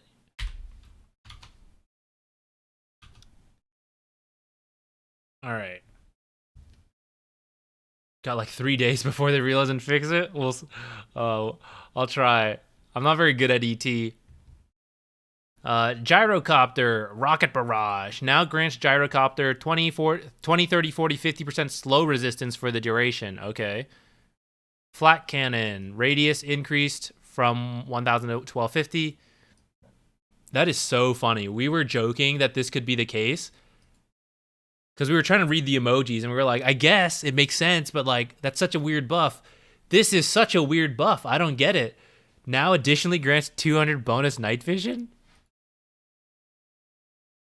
Is it because, does the flak not hit things you can't see? So at night, people could be just outside your vision radius and you can't hit them?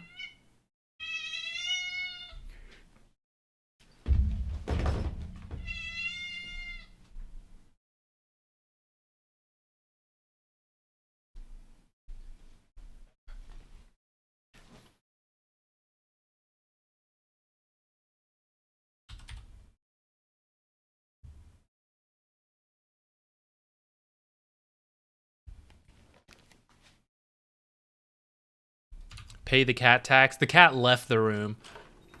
I'll grab him later and show him off again.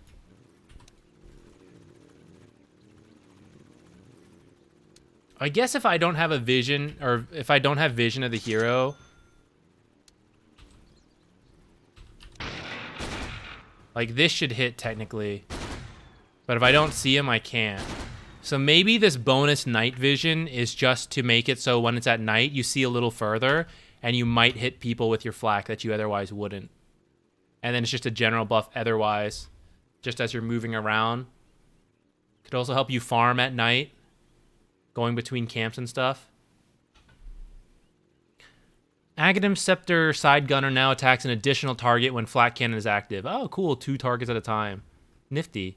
What if you activate Flak Cannon but don't use it? Oh, sorry. I forgot to switch back the page, but it's fine. We're here already.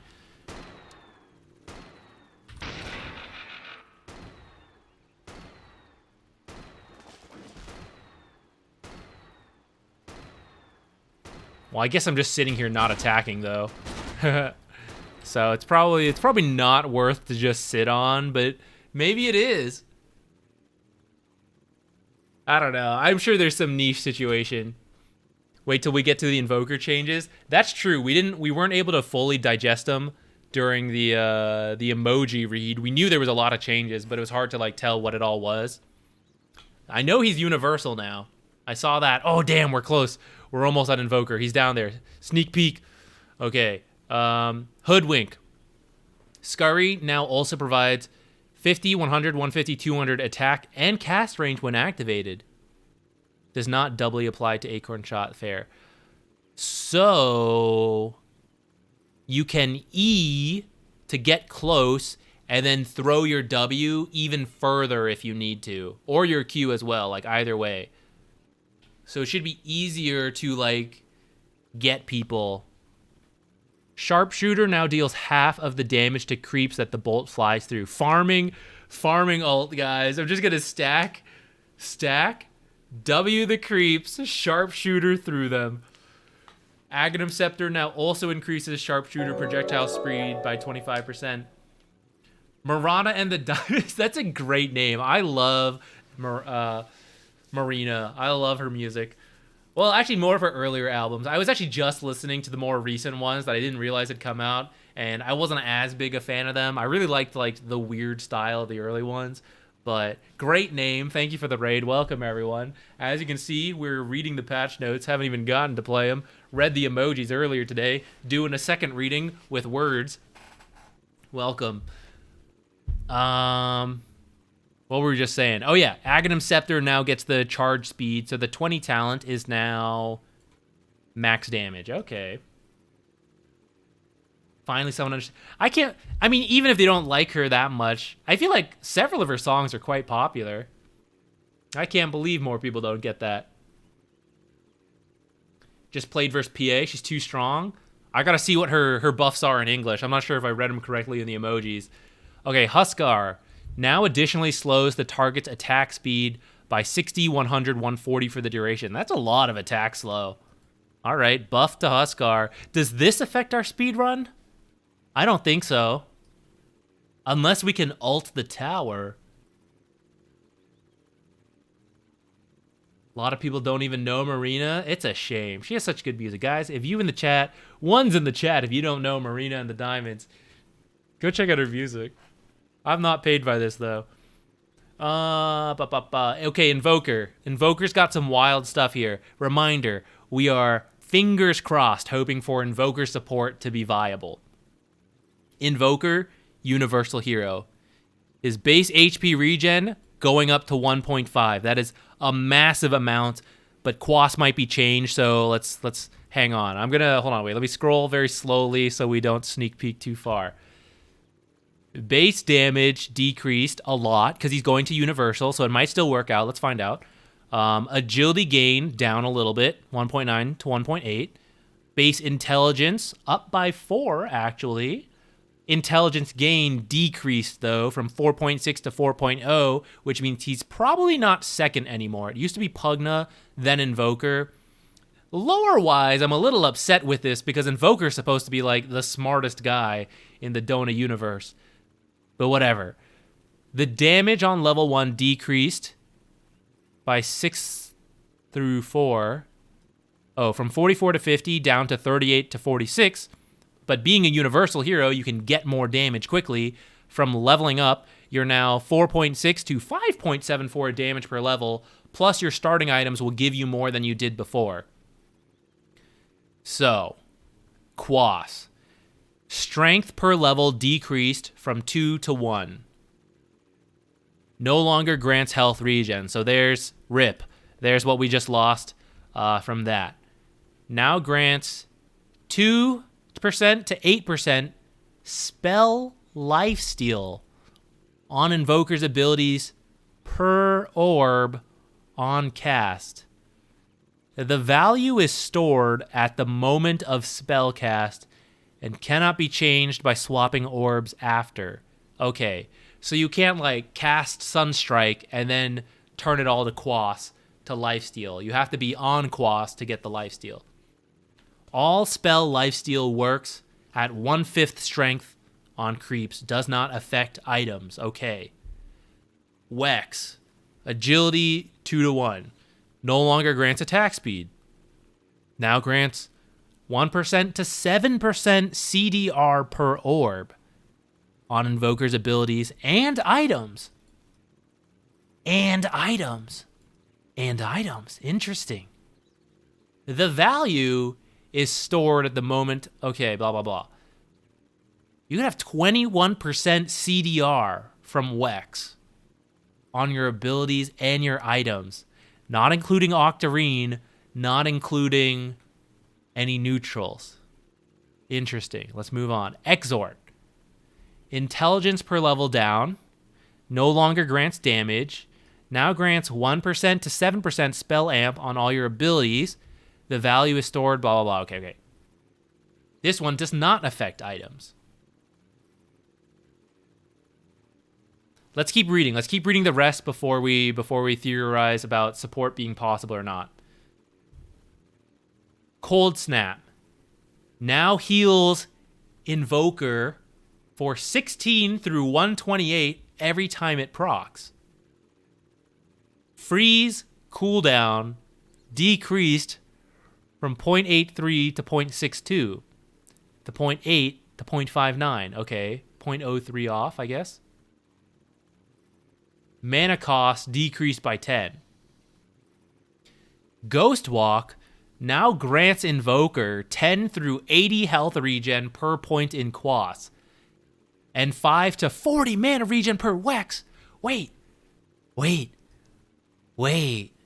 Thank you. Invoker could now sit invis in the Mighty Mines instead of going to Fountain. Support Invoker can just pop Ghost Walk and sit there to heal up. What's the scaling on this? 10 HP per Quas point, 5 extra HP per Wex? Wait, guys, some serious theory crafting is about to happen. Tornado, lift duration increased even further. No, last time it was tornado range that you could get at cheap levels. Now it's the lift duration being higher as well. And the mana cost is down. Alacrity, mana cost is down. Sunstrike damage up. 80 at level 1s. Wow, that's quite a lot, actually. That's one of the highest level 1 damage spells, like single burst, if you hit one target. Mana cost decreased from 300 to 250.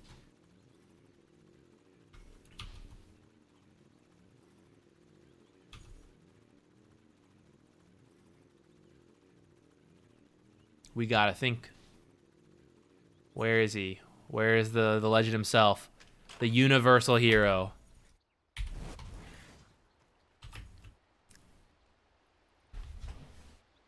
Okay, so I have 3.4.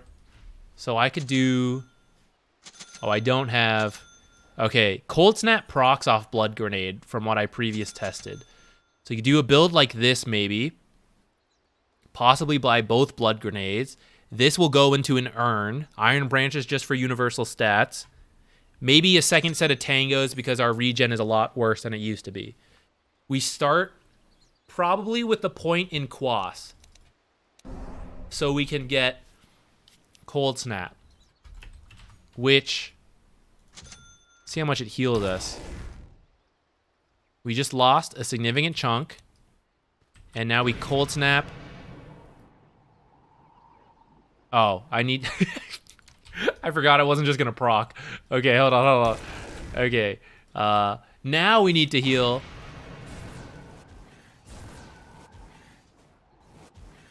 We could only get 2 procs there, but I guess because we weren't using damage over time.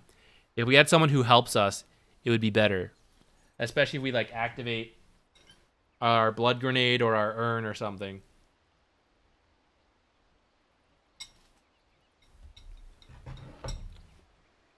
Second point, Wex. We now have Tornado. We have EMP. And we have Ghost Walk. Ghost Walk costs 275 mana to use. And we can reduce its cooldown by 1 second by having all points on Wex when we cast it.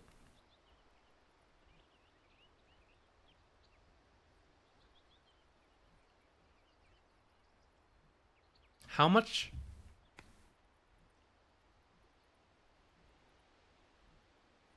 In 35 seconds. Count them. In just 35 seconds.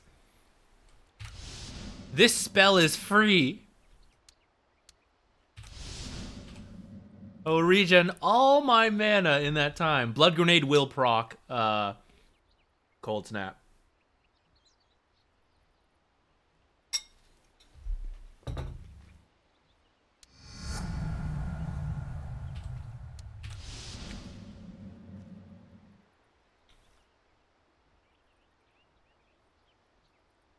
Holy shit. This is so much mana regen.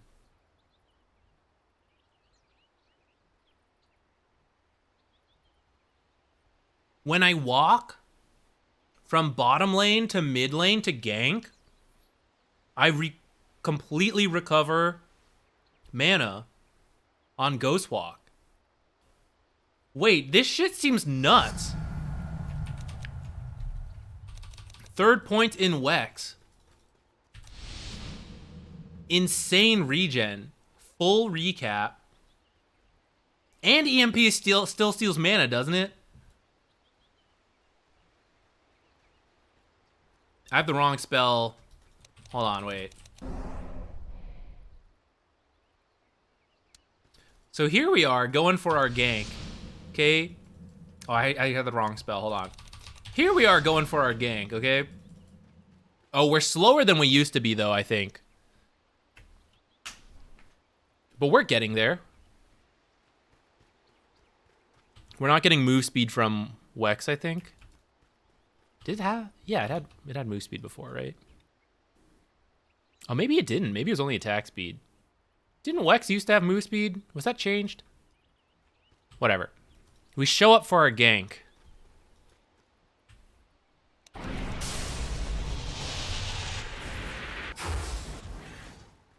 We finish our gank. And off we go. Having used 3 spells, we go back to the bottom lane. A little slow because we don't have boots or our move speed yet. And we're topped up.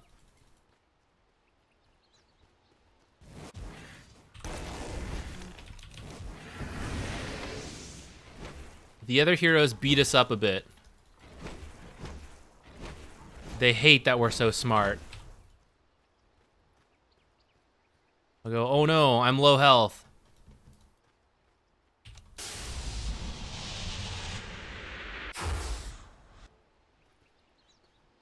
If we get a second point in Quas instead of Exort, we'd have far better regen. We'd have 10 extra regen. Support Invoker's the first thing I'm trying. I don't even know it's good. Oh, you're right, you're right. You're right. Ghost Walk has the move speed, not just Wex. Guys, I'm so hungry. Talking on stream makes me starve.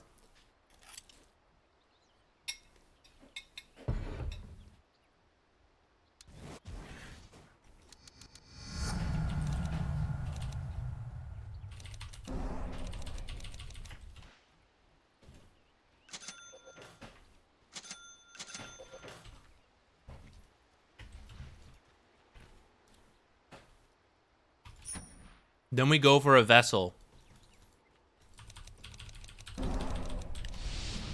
We show up to ganks like this.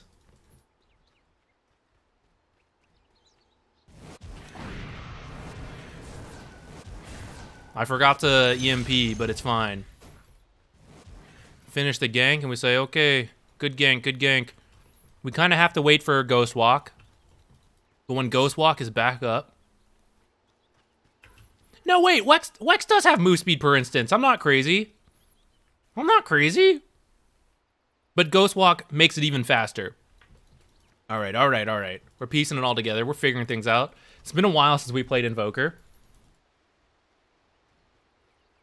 At some point, I want 1 point in my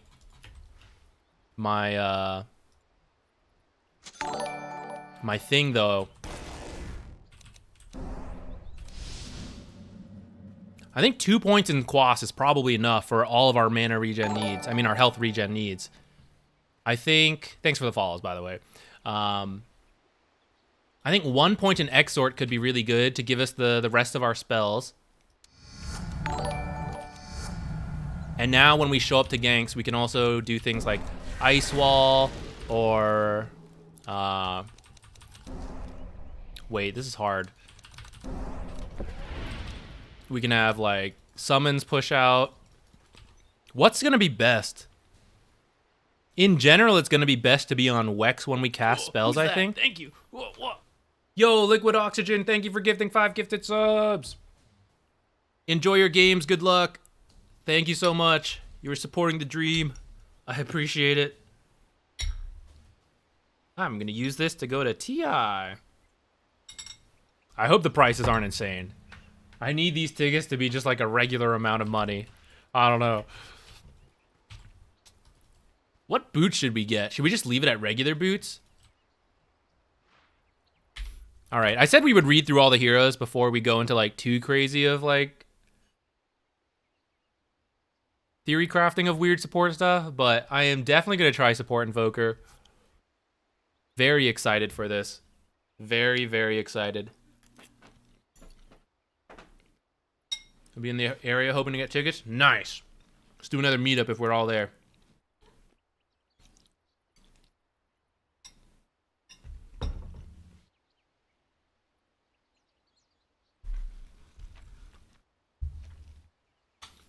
Okay, Io.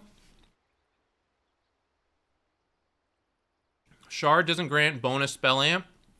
Shard instead grants 30% slow resistance.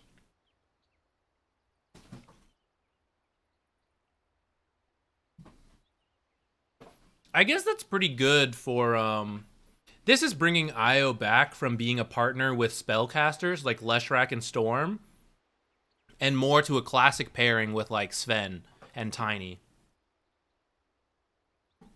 Alright. Jakiro.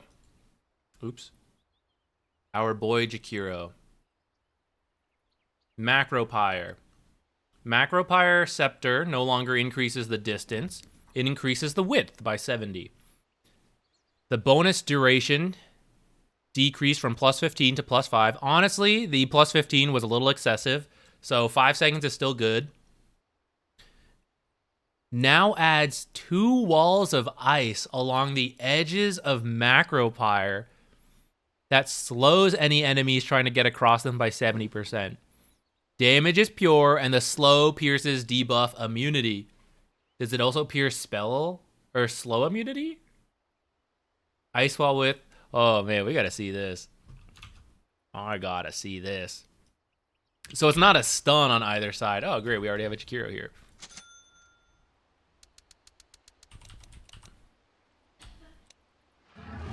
Whoa, it's like a fiery ice hot dog.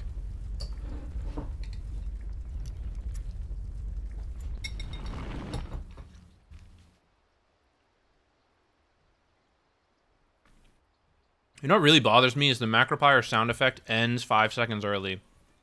Previously, 15 seconds early.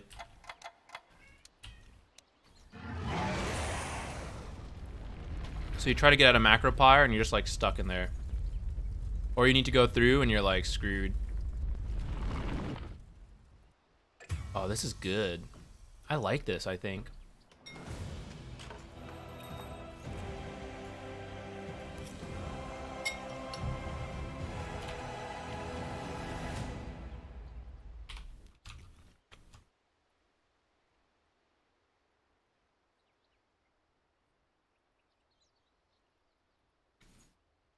Test with slow resistance? Okay.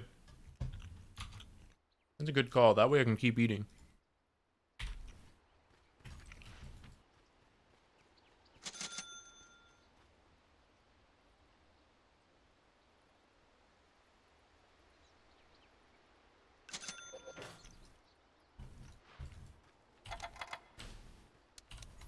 Armlet should give us slow resistance now. So I'm at 100 move speed there. 179 move speed. So it pierces spell debuff immunity, but not slow resistance. Okay.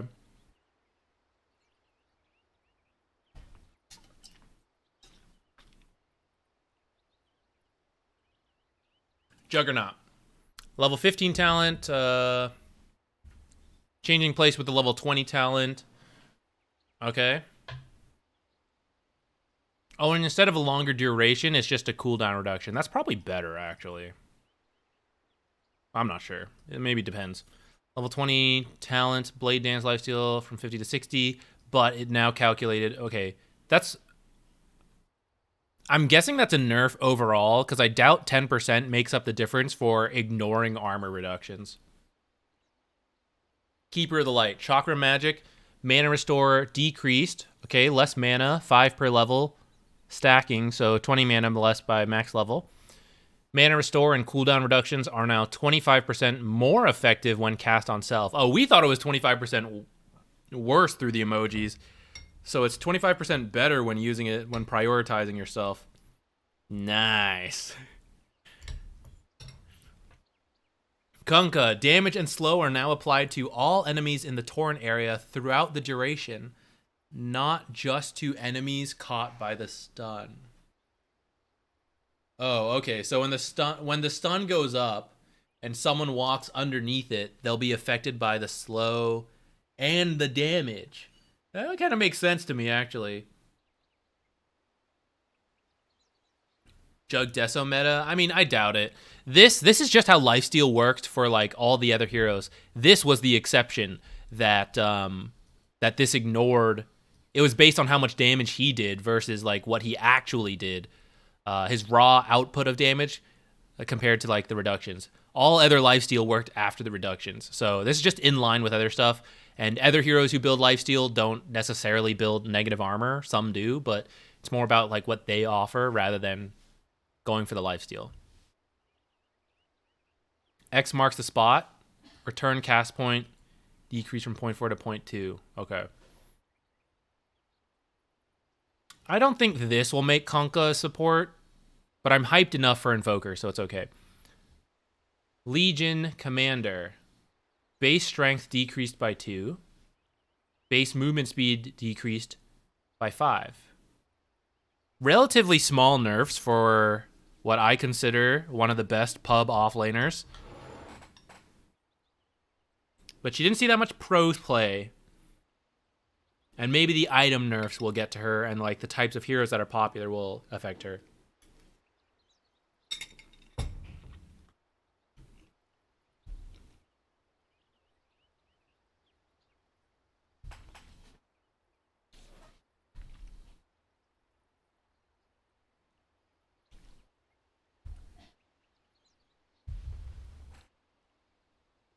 Diabolic Edict. Mana cost decreased by 5. Flat amount. Level 25 talent. Lightning Storm can bounce twice on units. Replaced.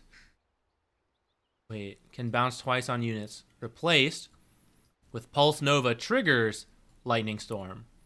Summons a single bolt every 2 seconds upon a random enemy in Pulse Nova radius. Prioritizes heroes. Does that bolt bounce?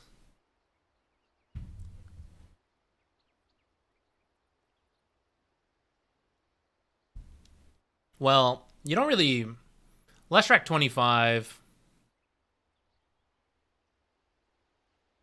I don't know. Maybe that's good. But what about the earlier? Is 5 seconds enough? Who's that? Thank you. Whoa. Sugar Bear Hots, thanks for the Prime sub. This is old stuff. Well, Leshrac was already considered like, I feel like he was pretty decent, so, but maybe not completely broken. It was especially with like Leshrac that it was, or Io that it was really good. But Io lost the spell amp. Vale got better though. He might be fine. Lich. 100 Chain Frost damage replaced with Chain Frost on death. Oh, we thought Chain Frost became an instant kill. That's too bad. I can't believe that didn't make it into the game. Chain Frost on death. Do I want this, though? I don't want to plan on dying. I want to live. I want to survive and be in the back. 100 Chain Frost damage. This is arguably more damage, though, overall. If I die, though. 3 ults with Grim? Oh, shit, maybe. Double ult and then one more when you die. I don't know if when you die, if it would bounce. I'm not sure how that would work. Hey, Heated Chaos. I'm going to try it. It looks promising. I don't know if it'll be any good or not, but I'm hopeful. I'm very, very hopeful. Lifestealer, 15 talent damage increased by 5, health by 25, 1.2 feast lifesteal replaced with 1.2 feast lifesteal, and damage. I feel like there was a clearer way to add that, and damage was added on. Okay. Minor lifestealer buffs to the hero himself, but the items, specifically slow resistance, is probably very, very good for lifestealer. Armlet Deso is also a common build. Deso got better.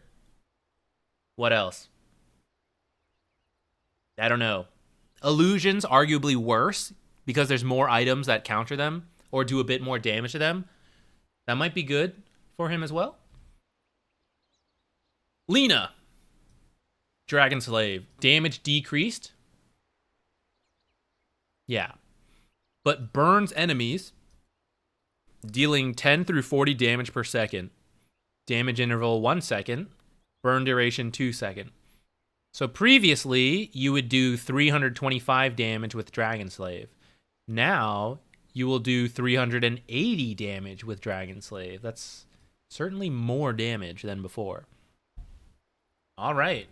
That seems like a strong buff. Light Strike Array. High mana cost increase.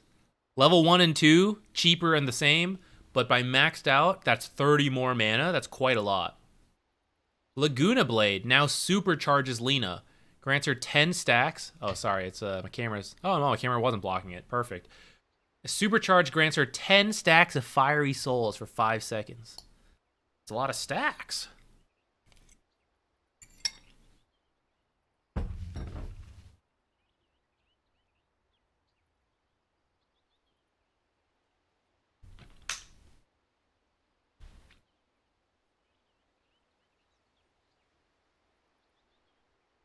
Armlet Lich to die faster? What happened to Holy Locket Refresher? No more?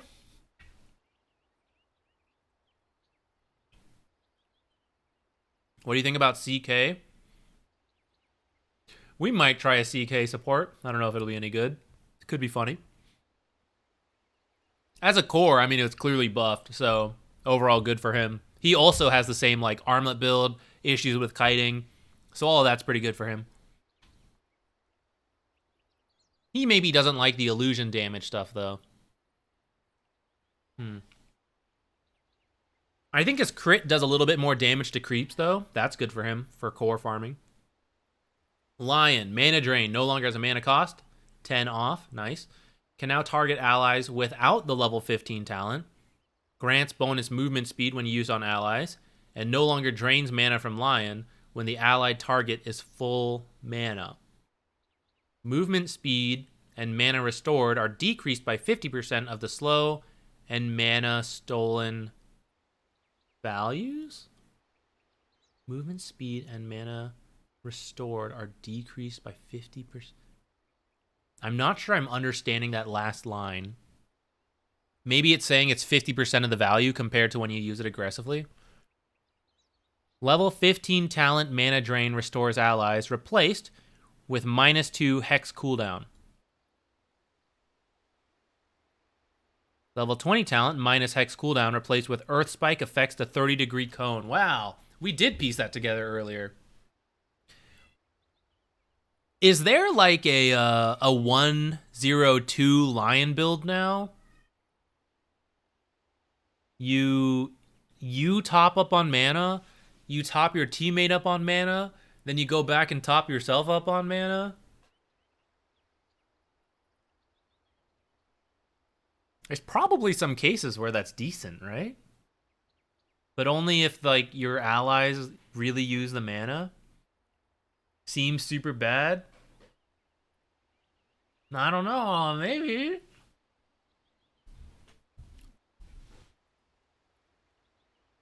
I'll check out the numbers later. The cone. Oh, actually, I do want to see the cone. Let's go look.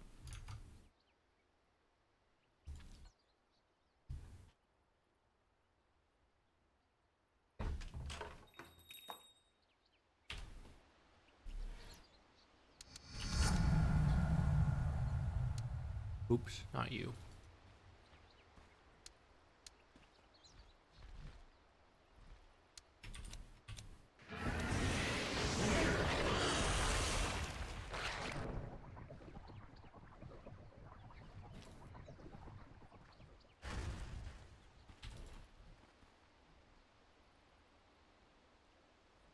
So I think I should have restored him for 20%, 20 mana per second. And then we just top up.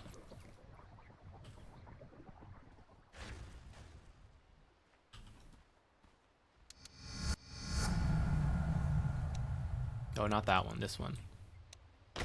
Chunky cone. Oh, I guess that makes sense. I guess you can just do 3 spikes like that. I don't know, in my head, it was like a full cone of spikes, you know?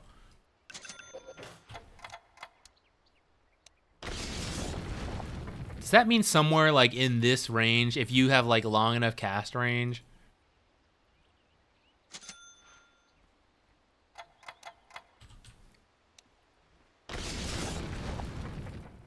Oh, it looks like it still hit him.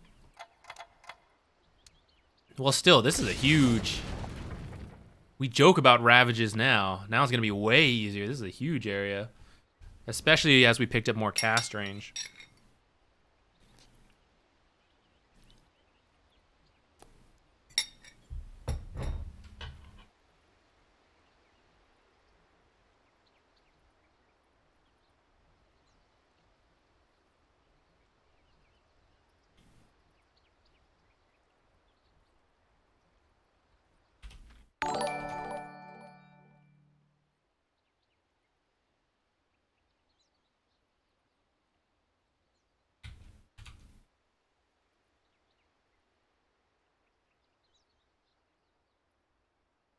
Hot position 5 so far.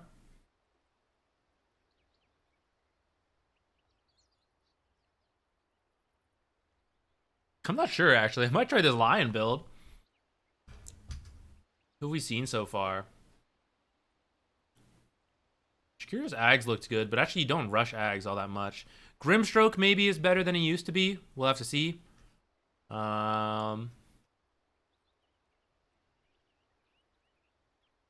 I'm not sure how I feel about... I need to play it to see how I feel about this Dazzle change, but it could be good for him. This seemed hilarious.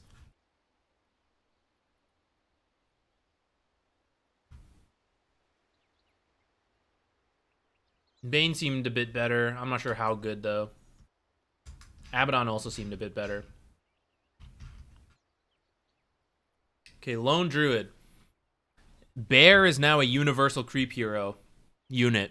It has zero base attributes and does not gain them with level, but attributes received from buffs or items fully affect the bear as they would for universal heroes. This is new, I think.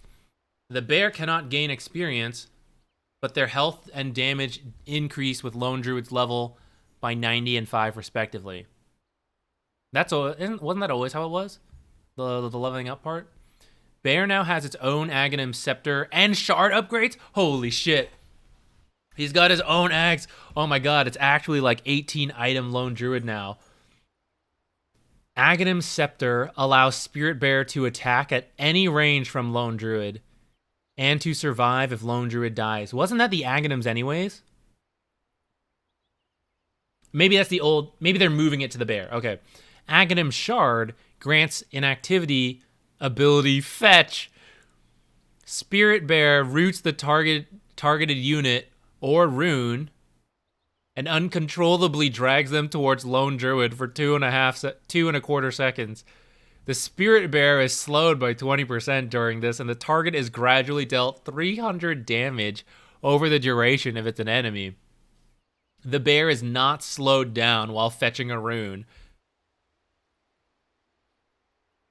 Spirit Link, now upgradable by Aghanim Scepter. Lone Druid severs the link to his Spirit Bear and connects to the target allied hero, sharing the Spirit Link bonuses with them for 20 seconds. Armor sharing and attack speed bonuses are increased by 35%. Damage done by the ally heals Lone Druid, as well as the other way around. The Spirit Bear is feared for the duration of the transformation unless he has his own Aghanim Scepter. Interesting. Why? The bear is feared for 20 seconds? It's going to be in another map by then. True form no longer increases bat. So now you can, like, Spirit Link IO, have some, like, crazy synergy. I need to see this fetch animation. And I need to see it feared for, like, 20 seconds.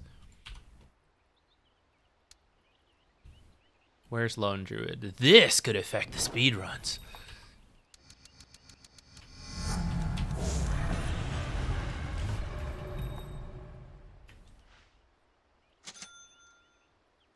Oh my god. That isn't quite what I thought it would be.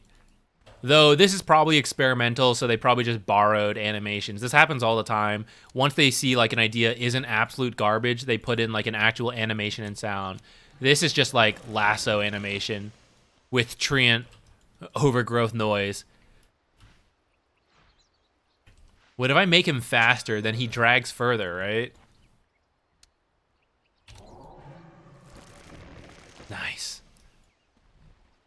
Okay, and then what else were we testing? I was testing the new...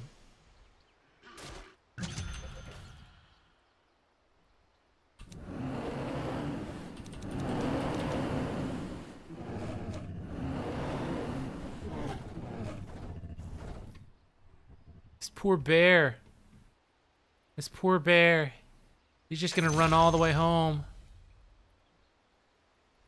It's still going. There's no way for me to stop it. Then finally you can come back. This is like, forget the bear. My carry is now my best friend.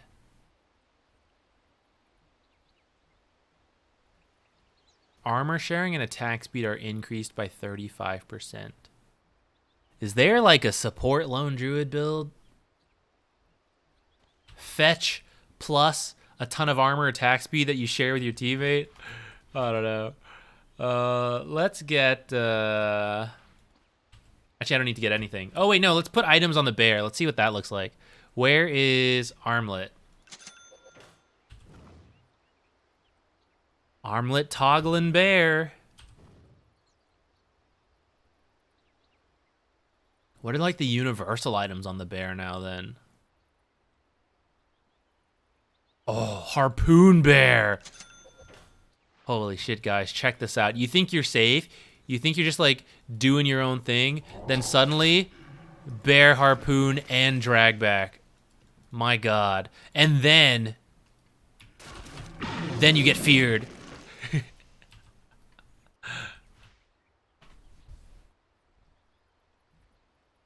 Ags, if the bear's universal, Ags is actually giving you a decent chunk of damage. It's probably still not worth it right away.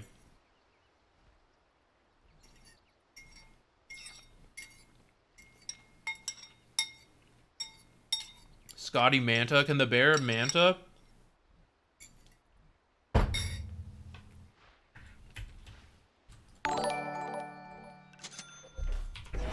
Oh my god.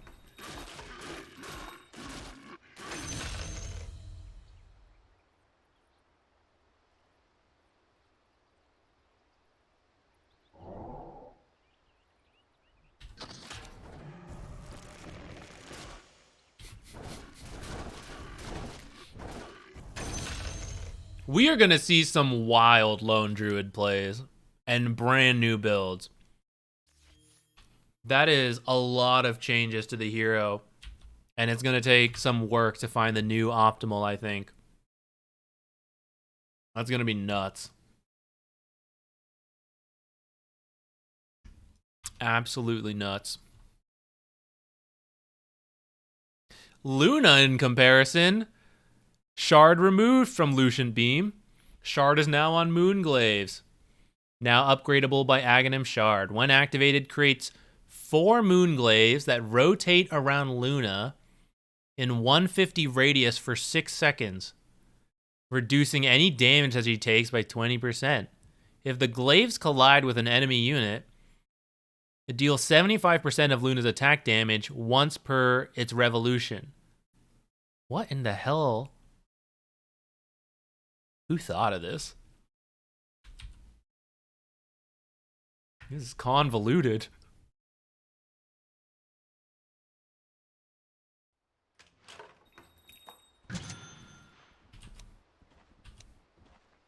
Oh my god, look at me. I'm a fidget spinner. Wait, when we talk about revolution, are we talking about my hero or are we talking about like the glaive itself? I feel like around me is an orbit and the revolution is like, you know, its own thing.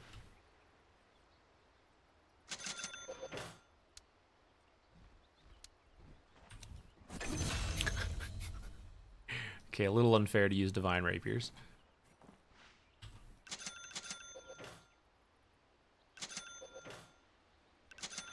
I don't know why I bought 2 of these. Oh god, it's a disaster.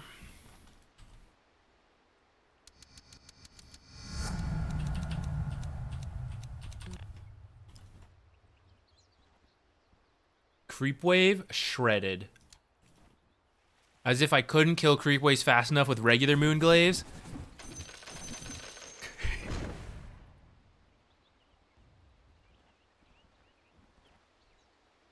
Wait, do they apply on hits? No way. There's no way they do. That would be too absurd. Basher actually is probably the easiest way to test that.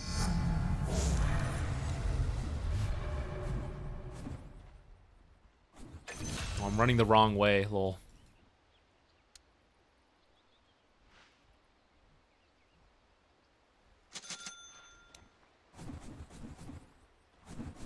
You don't actually attack anymore. You just like run around people.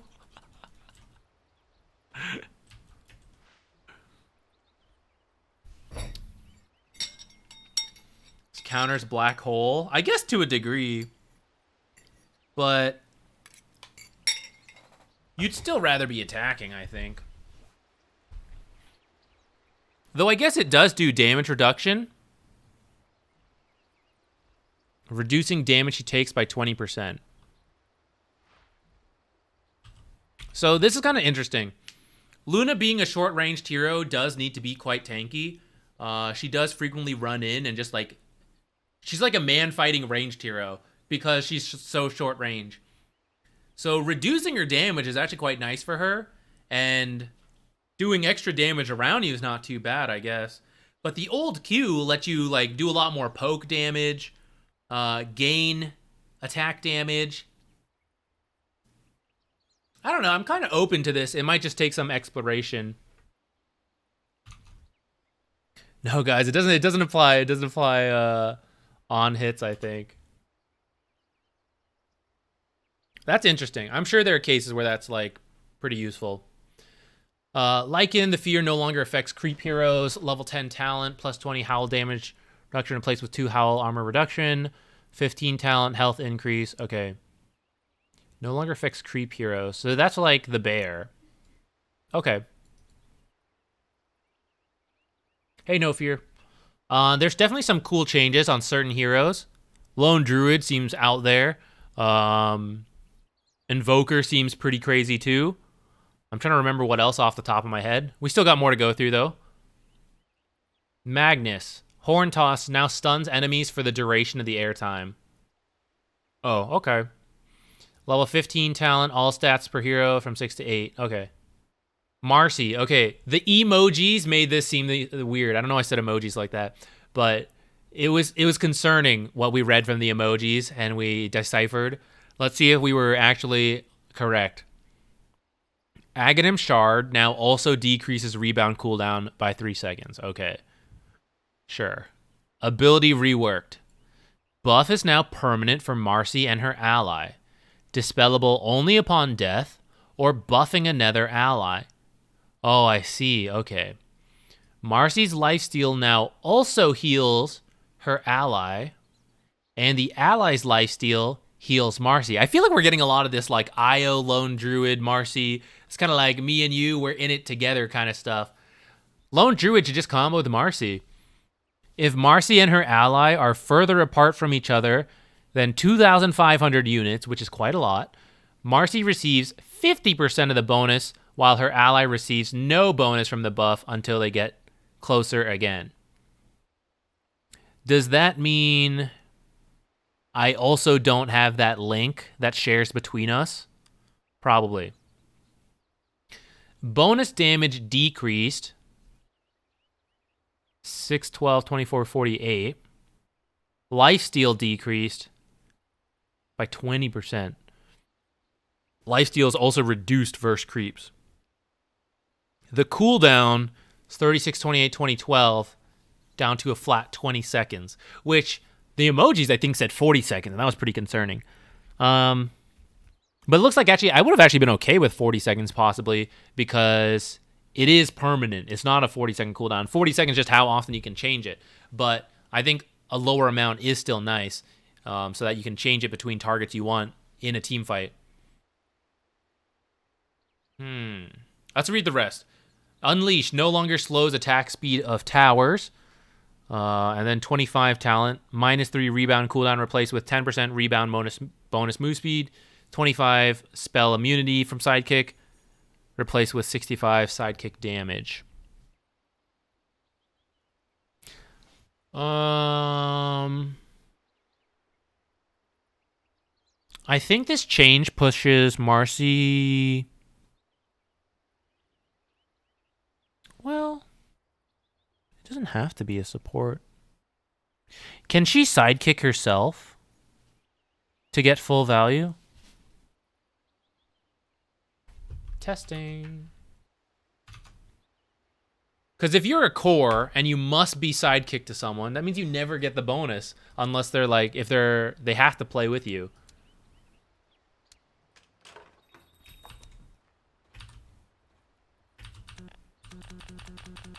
I can't.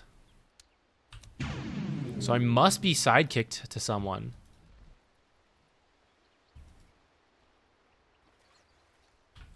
Then finally we're far enough away.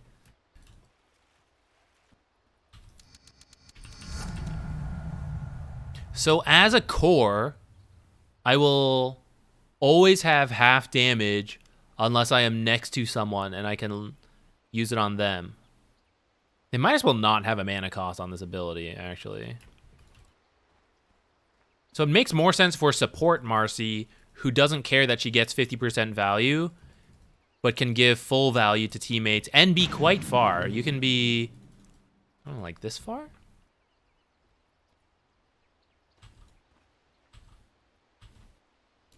Right here. I mean, that's quite a lot. That's quite a range.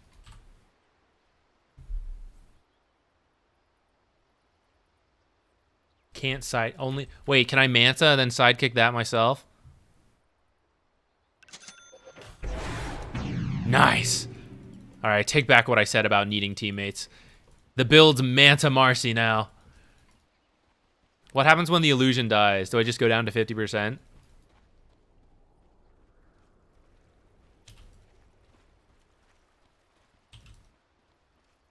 This is going to be a little distracting. Oh, we've cracked the code. All right, guys, here's the play. Wait, once you use it, you can't sell it, right? Get Manta, activate, sell it. Or when you get an illusion rune. An illusion rune would work. How come these aren't blue? Whatever. Pick up an illusion rune, sidekick the illusion. Never help your teammates. Can Morphling... Let's try. Oh, wait. No, it would need to be opponent Morphling, so that wouldn't really work.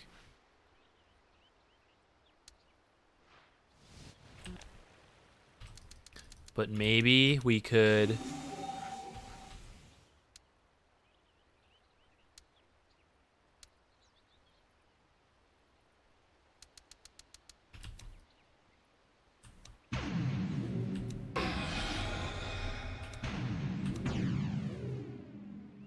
Oh, you don't get double buff, actually. It's the same. We've been scammed.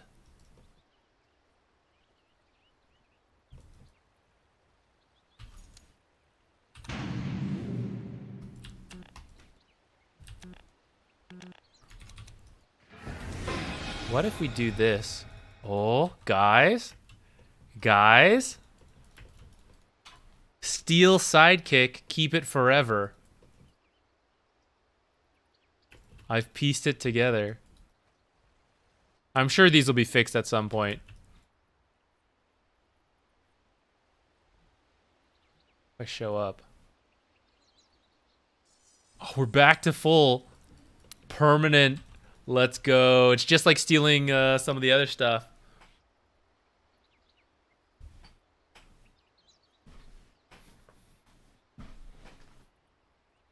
A jungling Marcy. Wait, really? Hold on. So even while Rubik is like way the hell over here.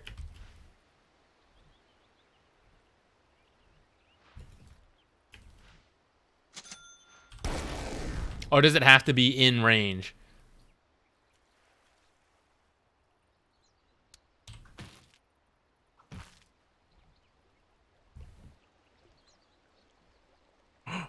It's jumping up. Jungle Marcy, guys.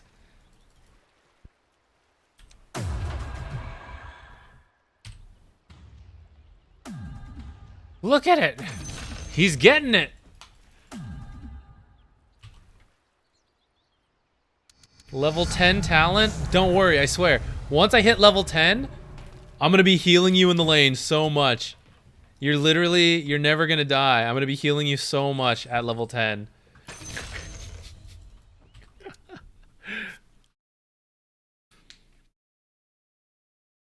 Interesting. I feel like there's some room for creativity there. I'm more hopeful than when I read it in emojis earlier today. But I don't know. I'll need to play around with it a little bit and see how I feel. Mars. Aghanim Scepter soldiers are now placed in a wall formation with 2 of them on either side of Mars. Soldier attacks only enemies in front of them in 275 range and knock back any enemies they hit. The enemies are pushed to 325 range from the formation. Is that kind of what it was before? Is the new part the pushing back? Because I think before you would just like stand on top of people.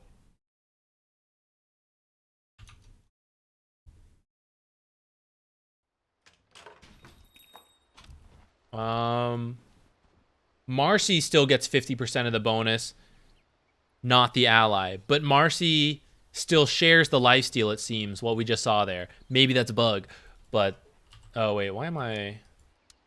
Well, whatever. We can just change to Mars here.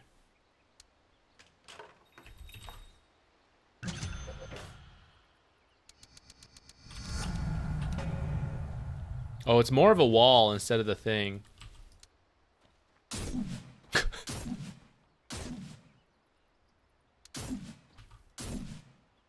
it's like permanent. It's just up forever.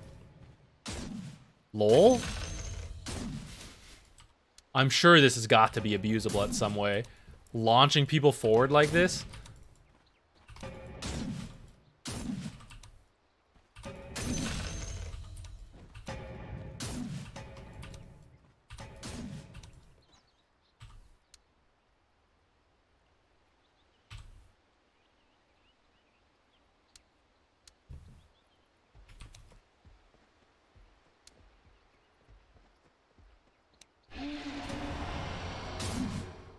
The hard counter now.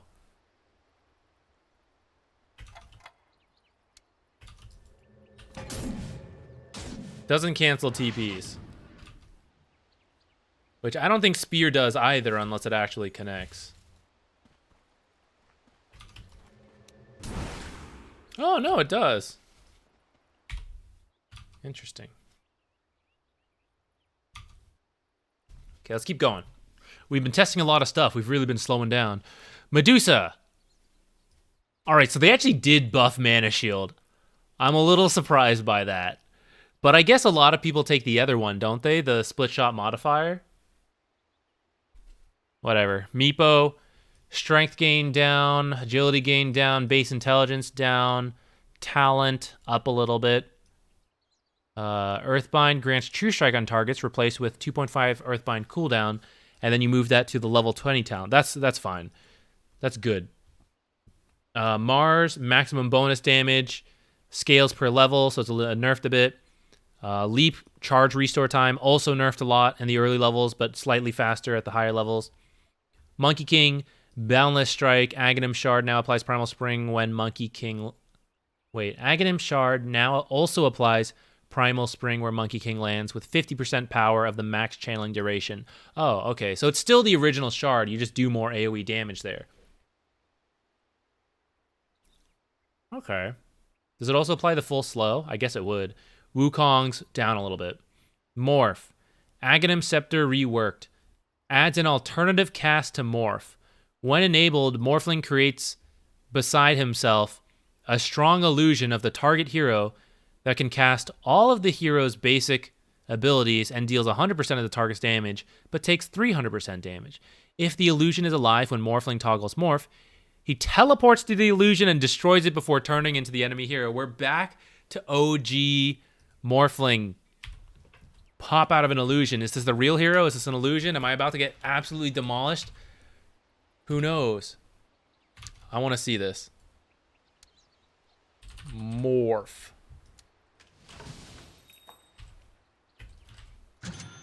Oh, wrong one.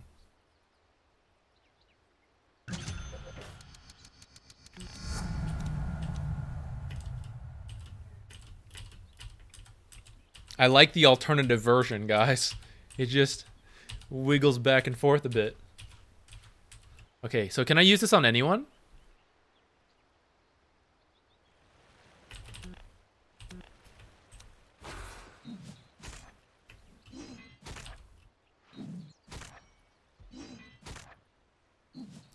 Boo!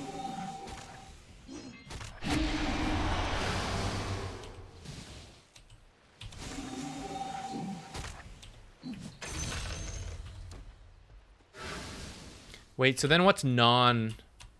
Oh, I just transform right away. I never get the illusion.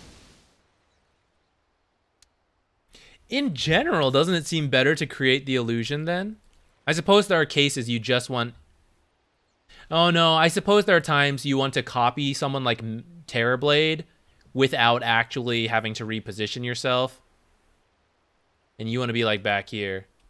Wait, do the illusions...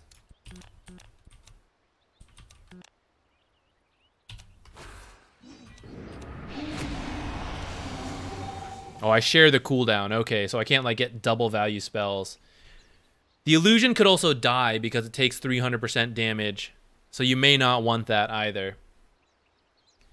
But probably especially when killing supports, like just sniping people, you would rather copy the support, stun them with the illusion, and then just like kill them with a regular Morphling. Okay, that'll be interesting. More complexity for Morphling players. Good on them. Let's keep going. Fast. Muerta, the Calling. If an enemy hero dies inside the Calling, it gains an additional Revenant and its duration is refreshed. Nice. Is that permanent or maybe just that one time if it's refreshed? Mana cost decreased. Yeah, we read this earlier. Secondary target bonus search range increased, actually. Okay. Parting Shot. That's the Aghanims. Thank you. Physical body damage reduction decreased from 50% to 35%. That's a nerf. Okay. Davy Gravy, thank you for the Prime sub. Thank you for supporting me. Naga Siren decreased by 1 armor. But the illusions take more damage from the various items like Radiance, Maelstrom, stuff like that. All right. Nature's Prophet. Consuming a tree spawned by a sprout with a tango no longer grants healing. The reason for that... Oh, wait. Doesn't grant healing at all or doesn't grant bonus healing? Well, the reason for that is because Sprout now does damage. So if you could just... if he tried to Sprout damage you and you just like ate the tree for bonus regen, it would completely defeat the purpose. I thought it would still give you some regen, but it sounds like maybe it doesn't. You can test that later. Sprout will now do a bit of damage. Deals damage is dealt in a 275 radius, affecting enemy trees, both in and out of the ring. Okay. Hear me out. Jungle Nature's Prophet using Q to damage all the creeps at once. Now, it's only 3 seconds at level 1, I think, so it's probably not worth it. Hey, Davy Gravy, no problem. You will have some extra VODs after today. There's going to be an emoji VOD and this VOD. That's going to go quite a while. Okay, Necrophos. Aghanim Scepter upgrade removed from Ghost Shroud. Heartstopper Aura, now upgradable by Aghanim Scepter. Health decay is increased by 60% of Necrophos' current health regeneration. You can get quite a lot of HP regen on Necrophos going, which means you'll be doing quite a lot of damage to the enemy. Okay. Ghost Shroud had its uses, though, I felt like. But that's interesting. I'm not sure how that'll feel. I never built Ags, actually, on that hero anyway, so whatever. Crippling Fear now does magic damage per second, which Twitch pointed out earlier. That means you can cancel Blink Daggers when you just, like, silence Blink in. Aw, Davy Gravy, thank you. Thank you for gifting some subs. This is great. You dropped by tons. Thank you. I appreciate it so much. You're going to hear that later if you watch the VOD. It'll help put you to sleep. Dark Ascension now refreshes cooldowns of non-ultimate abilities on cast. Oh, that's what someone thought. And I was like, doesn't that seem too good? I guess not. So now you can run up to someone. Let's say it's nighttime. You can silence them for 6 seconds, hit them with the Void, maybe 2 Voids, ult, then Void and hit them with another 6-second silence. And you could eat 2 creeps at night with the Shard. Okay. Big buffs to Night Stalker. Level 15 talent. Okay, that's fine. 10 extra. Nyx, he's going to reflect some bonus damage. 25 extra damage, Spike Carapace. And the cooldown's going to be a little lower at max level. Vendetta, losing some bonus damage. Duration, increased at all levels. Oh, I thought this was cooldown, and I thought that was a nerf, but actually it's the duration. That's a buff. Okay, cool. Ogre Magi, Unrefined Blast, that's the Aghanims. Damage is 150, but also deals 1.5 times Ogre's strength. So you need, what, 125 extra damage? So, like, once you get, like, 75 strength, which shouldn't be that hard, Ogre has a lot of strength gain plus items he's building, so more damage on Unrefined Fire Blast, and it's also affected by the 10 talent. Omni Knight. Cast range for Purification up by 50. Repel. We're back to Repel. Heavenly Grace, renamed to Repel, no longer grants bonus strength and health regen per Dispel debuff. but it might still grant some just regularly. Now grants bonus strength and health regen per debuff currently on the target. Ah, so you don't need to dispel them. You can apply it, then they can be hit by 10 debuffs, and you'll get bonus strength and HP regen based on that. Okay. Now only applies to the target, not to Omni Knight as well. RIP. No longer applies a strong dispel. Now grants debuff immunity for the duration of the effect. No magic resistance. Duration decreased from 10 seconds to 6 seconds. Cooldown increased to 60, 55, 50, 45. We're back to BKB Omni Knight.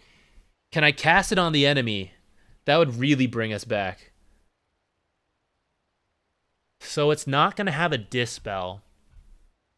So Omni Knight is another hero for the Holy Locket Refresher Orb build. Double BKBs in a fight, double Holy Lockets.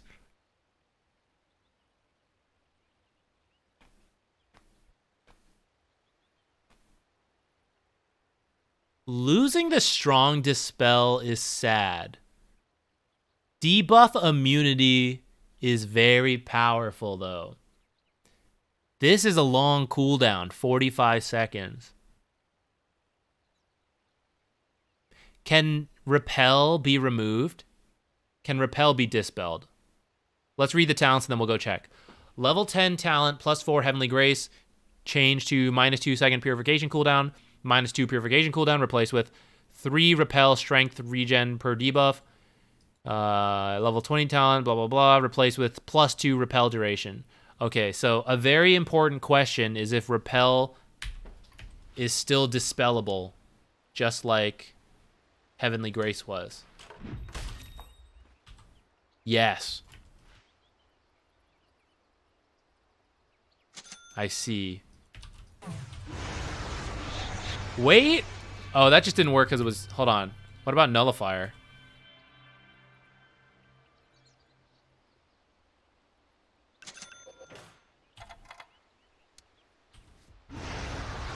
Oh, this guy bought on the wrong hero.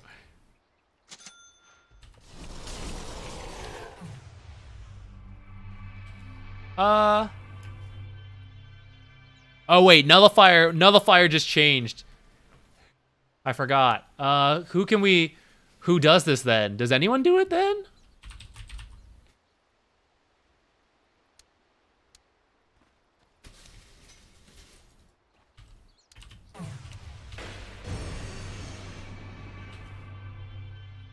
All right, it says dispellable, but it doesn't seem to be dispellable. Shadow Demon, good call.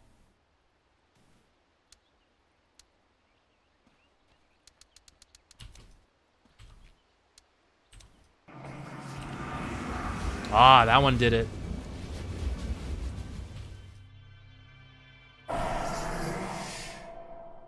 I guess it's because Fortune's End does not pierce immunity. Hey, Jupiter. You want to get in the cam? These don't pierce immunity either now.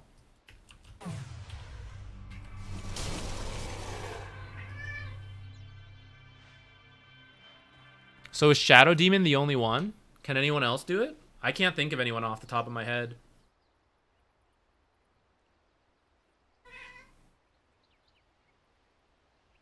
Doom? Does New Doom still...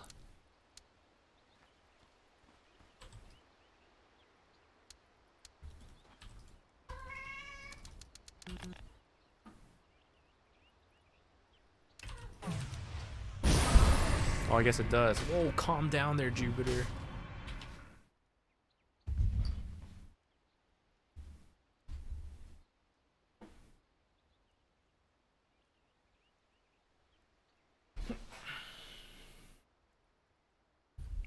No, you don't want to spend time with me. Sad.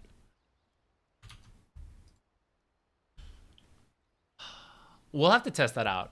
New repel could be good, could be bad. I'm not sure. I don't know if you max it. Maybe you leave it at 1 value point for the early game. The duration is the same the whole time, it seems like. Uh, well, the base strength and HP regen do go up, and so does the regen per debuff. But well, maybe you can still max it first. Maybe you can max purification first though. 1 point wonder. I was thinking about that, but then like, do I really want to max Hammer of Purity over Repel? I don't know. So I might still max it second. But I think I probably would max Purification first.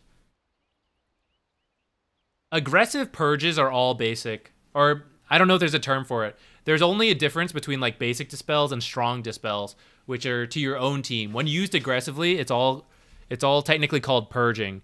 And I think it's just a matter of whether it pierces BKB to purge repel or not. And Shadow Demons does pierce debuff immunity, but things like, or Doom did too, but then things like Yule's and Nullifier and Oracle Q don't.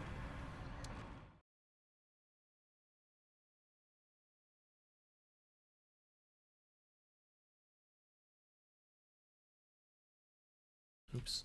Okay. 4 points early for 50% uptime. Well, that's true. The cooldown doesn't feel great, but you are getting better bonus strength and all that stuff too, so that when you do choose to use it, you're getting like max value. I don't know. I'll try it. I'll try both builds, maxing E first. I kind of feel like E's not going to be worth it, at least as core or support Omni Knight. But I could be wrong. Purifying Flames, healing per second up, especially in the early levels. It's just 1 at the max level, not a huge deal. Total heal, yeah, increased early levels. OD, Outworld Destroyer. So Astral Shard ally. Yo, Davey Gravy, you're going for the leader spot right off the bat. I respect it. Thank you so much for 10 more gifted subs.